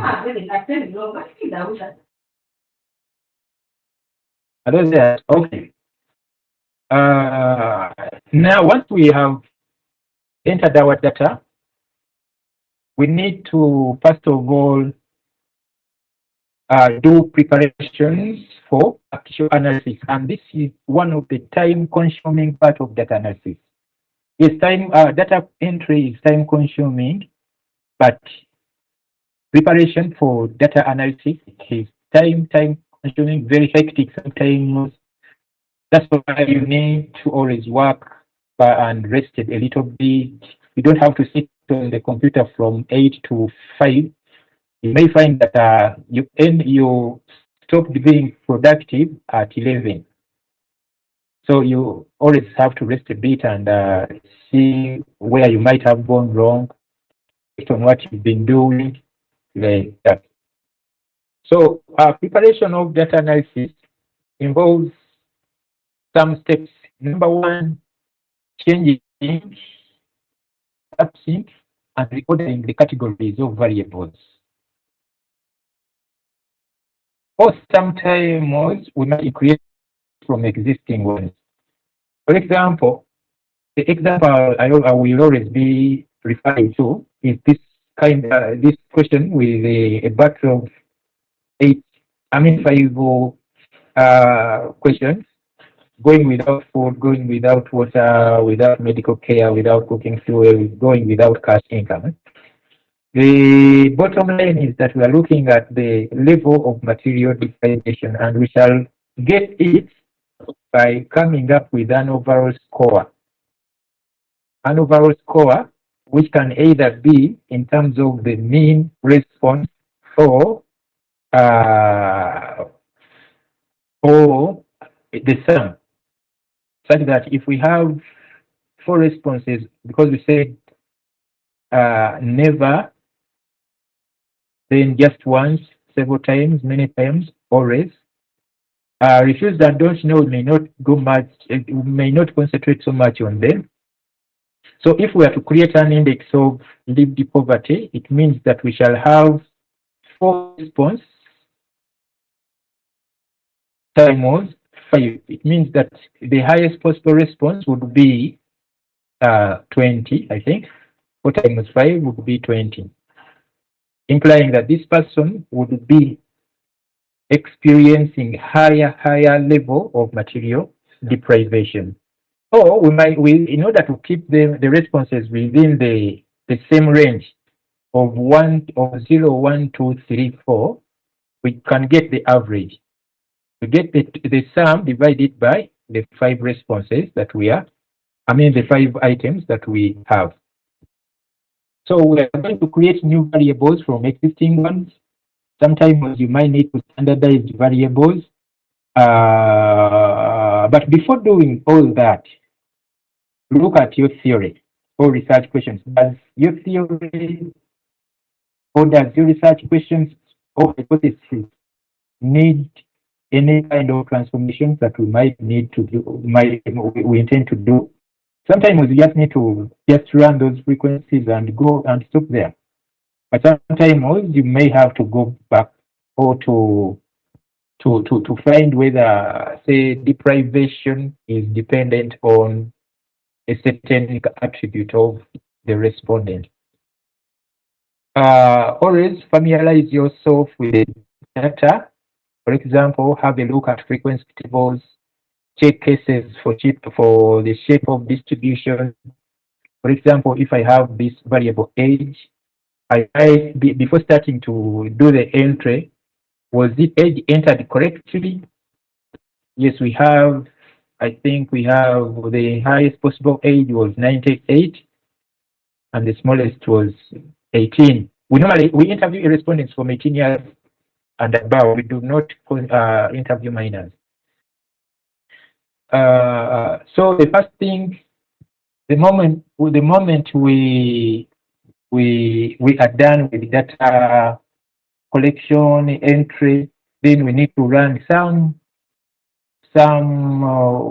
universal analysis just to see that we have any out of ready cases so that we can address them instantly than waiting up to the end and we find that, oh, the problem comes from this, we didn't do this and this.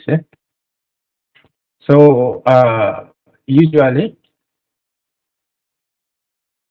let me create collapsing and ordering of variables, create new variable from existing variable. Let me just create one variable from already existing variables. And the one with, oh, sorry.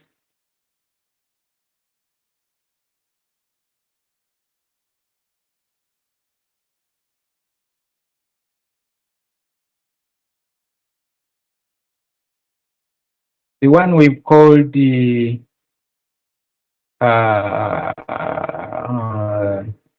one we've called question number 7, which measures material deprivation. Material deprivation, let me first remove the 8 and 9 and see how it would have looked like.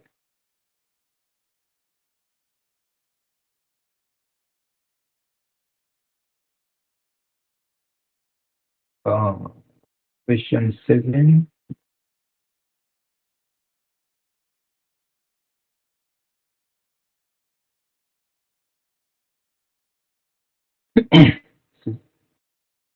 Okay, now we have this table, the frequency table, which gives us the number of times a particular response occurs. We ask them how often they went without food, a total of 34, a total of 835 said never. We have those who went without food, always 111. We have individuals who often went without water. We have the refused and don't know responses. So before you create a new variable from this, you need to decide what you are going to do with the refused and don't know. Because like we said, our major interest is in those who said either never, just once, several times, many times, or always. So the refused and don't know, for now we might not be so much interested in them. So we have to go back in our data set and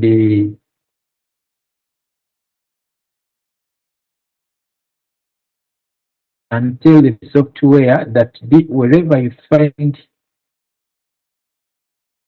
8 and 9, 8 and 9 plus -1, you do not consider them. -1, 8, and 9. I'm going to demonstrate the difference between the two. What about medical care? Okay, there is a variable we saw.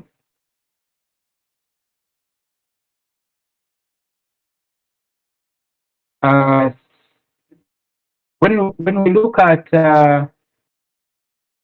question number 7E, how often gone without cash income? Initially, these were part of the responses, but after instructing it that consider these refused and don't know as missing values, such that in the actual analysis they do not appear. The difference between percent and the valid percent, now this is where the difference comes from. The percent is computed based on all the 2,400 respondents. So we have those who say always constitute 23.4. Refused responses, we had only one, reconstituting 1%. This one, 0.5%. Total missing is 5%. But valid percent is only for those with genuine responses. Who did not refuse, who did not say they don't know. So, but usually when we are reporting, we report the valid percentage. The valid percent individuals who with no missing values. We do not so much concentrate on this one of percent. So we are going to you should take note of this that the difference between percent and valid percent is computed based on all the cases, while valid percent is computed based on only those people who responded to that particular item. So we want to see how we create a variable from a number of variables.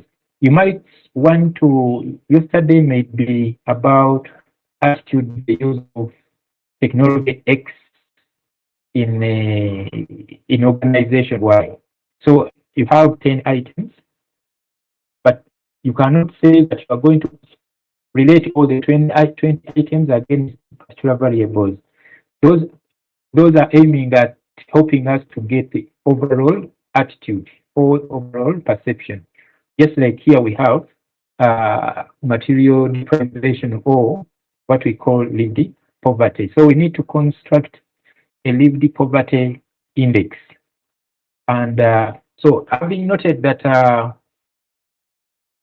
never is 0, then just once is 1, 2, 3, and 4. So the maximum possible response should be 4. And in order to keep them within the range, though I've already created it, but for training purposes, let me create another one. Let me do away with this one.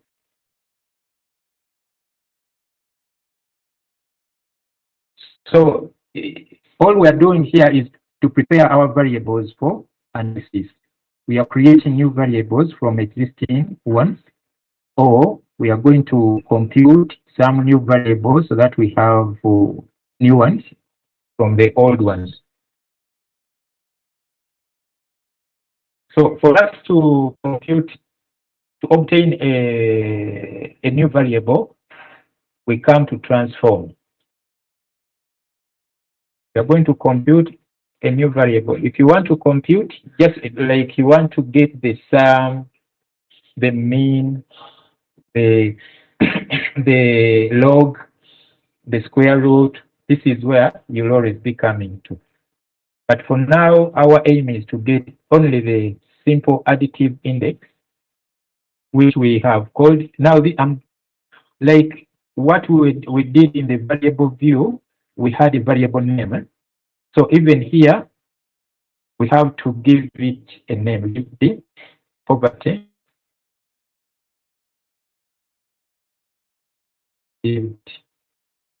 Poverty index. Then this is the full description of that index. Leave the poverty index.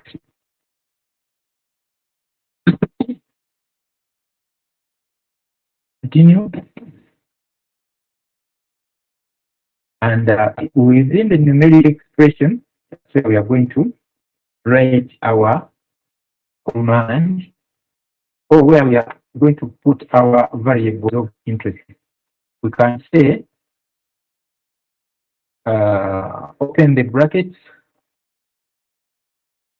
is question number 7.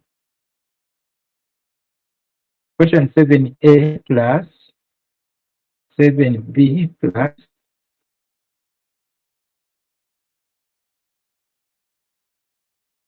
7c plus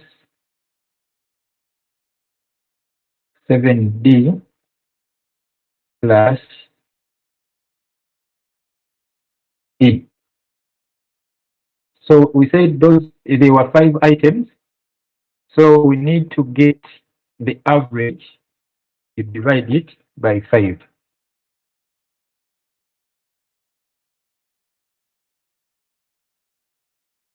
Once you have done that, you come back to the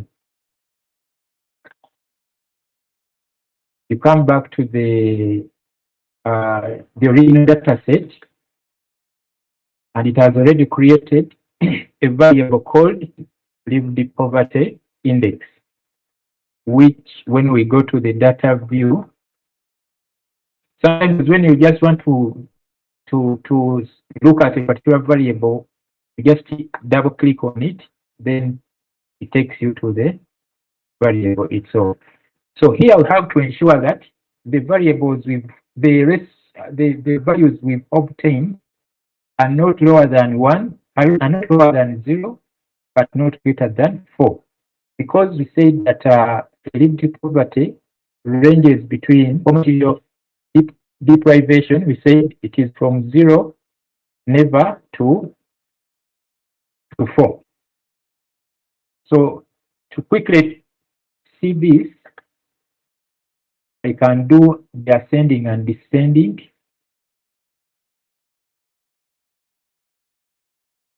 And it shows that all are within the range. Sometimes when there are some missing values, like in this case, it means that there are some respondents on those particular variables, the 5 variables, never gave us an answer.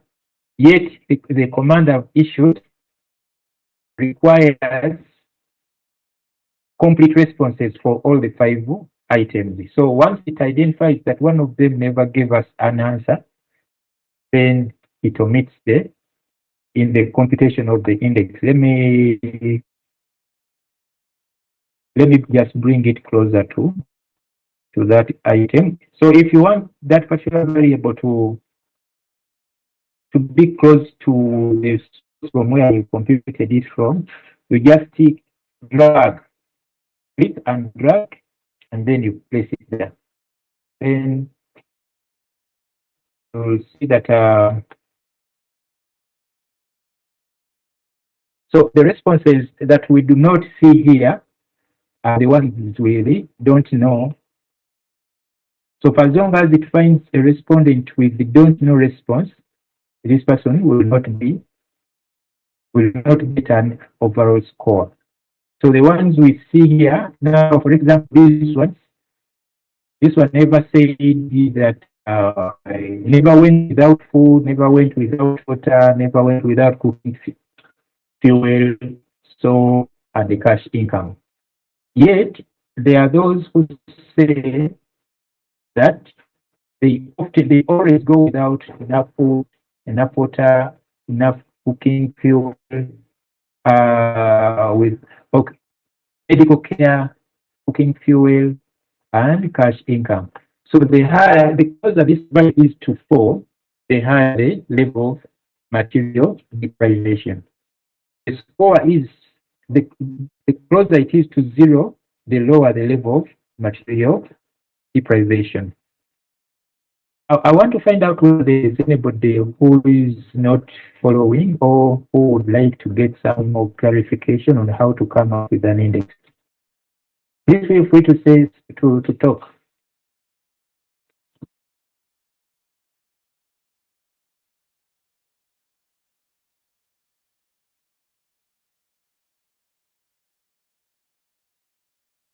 Is there anyone who is finding the problem in how to come up with an index?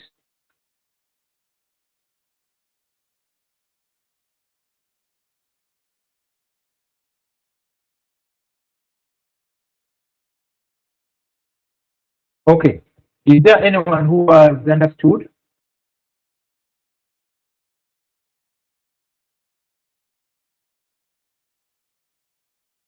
Hello?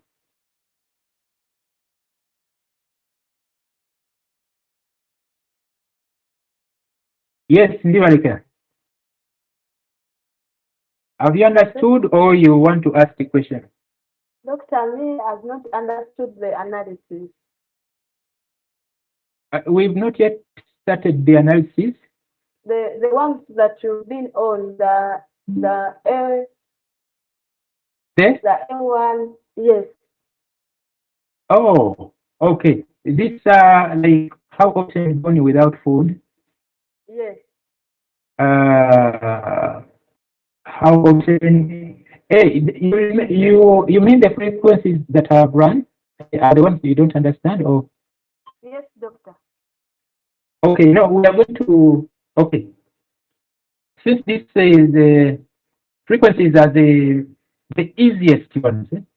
Once you are done with your data entry, just come here. This is a descriptive level of analysis, or what we call university. You just come to, whenever you are going to do any analysis, as long as it is not graphs, you come to analyze, descriptive, then frequencies.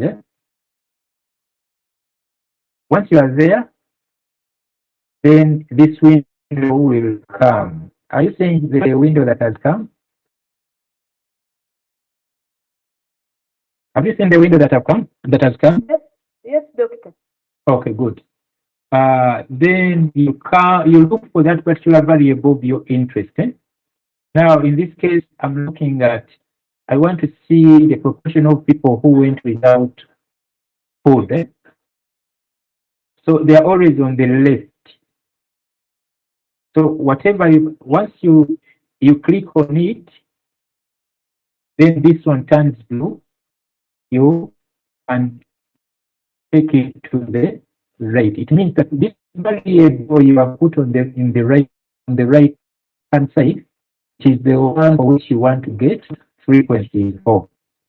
Once you're done with that, you okay. Okay. Oh, hold a bit, a second.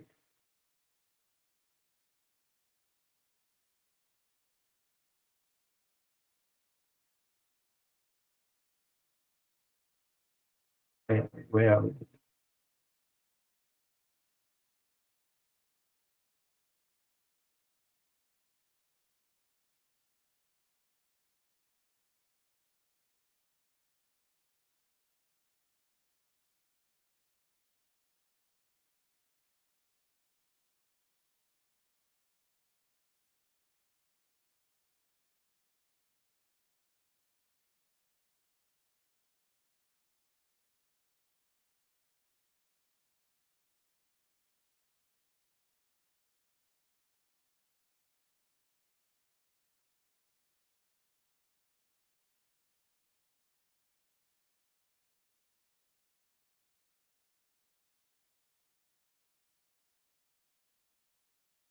Okay, Grace. So once you are on the right, you got it on your right.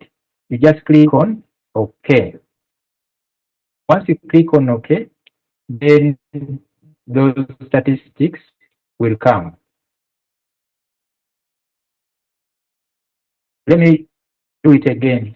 You come to this analyze descriptives, frequencies. Let me this time round check. I want to see the proportion of respondents by region, representation region. So in Karamoja, I got around 67 respondents. In Eastern Uganda, they call it Eastern.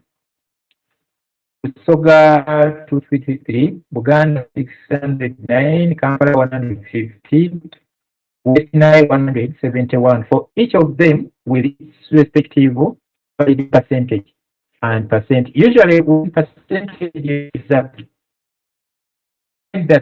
we do not have any missing value. Percentages are always the same. Percent and valid percent are always the same. Am I communicating, Grace? Yes, you're communicating, Doctor. Have you tried to understand how I got it? Yes, I have. Oh, good. Is there anybody with a question? Because I wanted us to stop at here, then we can continue at 2 with the more coding. Because, like we said, this is one of the most time-consuming parts, such that tomorrow we'll begin the actual analysis. Okay. Doctor, I was inquiring about the index. Yes, index. How do we come up with the index? Now, for instance, if I have a score of 1 to 5, is that where we depend on to be able to choose the index, or that's a different thing altogether? I don't know whether I've got you very well, but Let's first go back to that where you have that LZD P or something, then index. Yes. Column for index. Yes. How do you derive? How do you derive that index of 1 to 4 or 0 to 4, as you said? 0 to 4. Okay. You remember where we said that for this question, the responses were either 0, which is never. How often have you gone without enough food? Is 0. Then just once or twice is 1. The code that was given for several times is 2. Many times is 3. Always is 4. Now, for us to come up with an index, it means that we are going to, because by asking these respondents to respond to these 5 items, our major aim is to measure the level of material deprivation. How deprived are they? So we cannot just ask them one question that how often have you got without, say, cooking fuel? But we need, the more questions you have, the more at least it can help us to gauge the level of deprivation or the level of poverty. Now, to do that, we said that we can get either an overall score that, because if somebody has a score of 4, assuming Senkumba said that I always go without enough food, I always go without enough water, I always go without medical care, I always go without cooking fuel, I always go without cash income. So, Grace, I think if somebody responds in that direction, always, in one way or another, it tells you that this person must be badly off.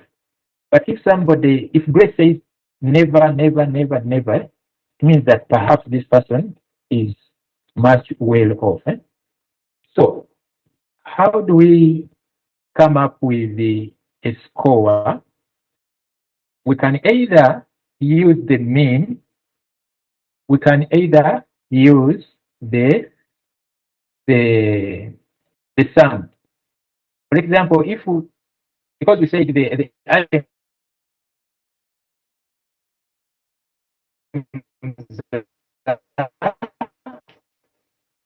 5 out. So those are 5 items. So 5 items times a score of 4, it means that a person who is much more deep facing material deprivation should have a score of 20. For somebody with the lowest level of material deprivation, or who is not facing any level of material deprivation, will have a 0. Okay. Now, let me compute it again, and we follow that one. So we said we go to transform, compute, new variable, compute. Let me reset. So we said that we are going to call it lived poverty. This name is, you are free to call it anything, as long as you can remember that this is material deprivation or lived poverty, just like barometer uses it. And you say this is lived poverty index. Subsequently, we shall see how we shall show that these people do not face any material deprivation. We shall get categories even within the index. So we say continue. Now this is where we are. We are going to get an index, and that index is a representative of these 5 questions from 7A, 7B, 7C, 7D, 7E, all of which were scored on a score of 0 to 1. So we can open the brackets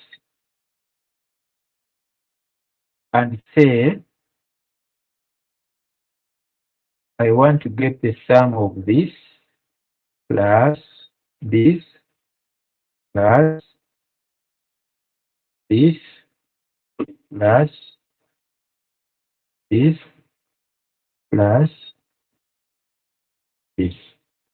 So there are items, there are 5 items.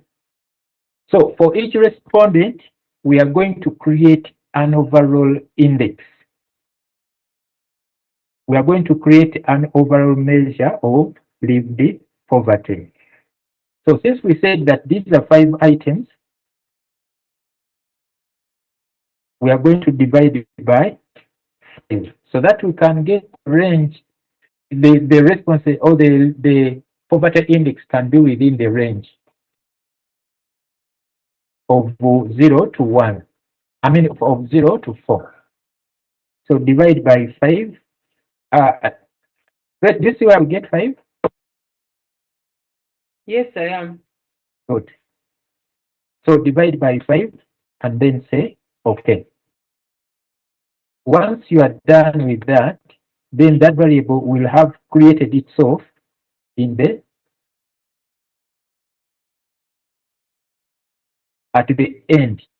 You will find it there. It will be this one. with 0 or so this respondent, for example, this respondent doesn't feel or doesn't experience any form of material deprivation, whereas this one experiences higher level of material deprivation. We have those with 3.8, 3.6, 3.4, 3.2, 3.2, up to around 1 point something. Yeah? So that is it. If you are to create an index using the mean. The other option maybe would be just to have the sum, the one I've talked about. But if you are to only have to have the sum, you just get those questions and you add them up. Then you go back to the data view. You go back to the data view. See that this person, so this is based on the sum, based on the sum.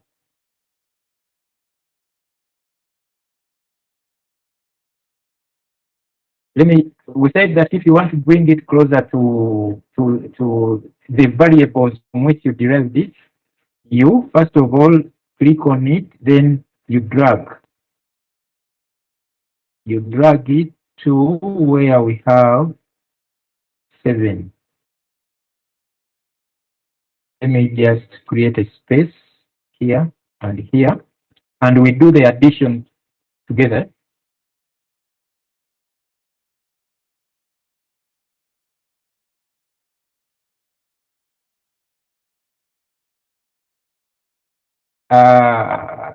Grace, are you there? Yes, I'm here, Doctor.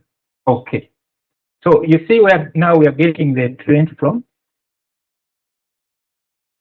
Yes, 4 plus 4 plus 4 plus 4 plus 4 gives us 20. You find somebody was not experiencing any problem with food. I think this was food. Has never gone without food, but always experiences water problems and these others. So that's why he had 16. Another one, 4 plus 4 plus 4 plus 4 gives 16. Another one, say, I'm just picking at random. 3 plus 4 plus 4 plus 2, 13. So instead of you adding yourself, you can just tell the software, it adds it for you. So 13 divided by 5 will give us 2.6. So this is either you use the sum or the mean value. The mean value. So at the end of the day, what are we trying to say? We're trying to, within Uganda, within the whole of Africa, who are the people that are more likely to experience higher levels of lived poverty, which are receiving? Yeah? What makes an individual have a score of 3 or have a score of 16 and yet another one has 0? Has 0, doesn't experience any. Does education matter? So we shall be relating education against lived poverty, whether gender relates to. There are so many variables that we shall be looking at. Individuals who say that the country is going in the right direction, are they more likely to experience lived poverty, or those who say that it is going in the wrong direction, something like that? Have I tried to make things clear? Yes, you have. Oh, Thank good. you. Okay, Grace. I want somebody else. John Dombo, please.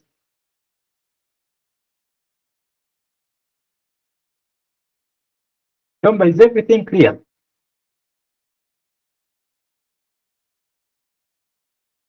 Okay, who has not understood? Rosita, are you there? Yes, doctor, I am there. Are you following? Yes, at least I've got, that was what I was asking. Okay, good. Who else would like to get some more clarification? Okay, if there is no more question, or I beg that we, for now, we keep it at that. We can continue from there at 2. At 2, eh? So let's take a break, and we come back for some more 3 hours. Eh? Thank you for the attention and being patient with me. The next step is more interesting than these ones. Yeah. Dr. Najib, please.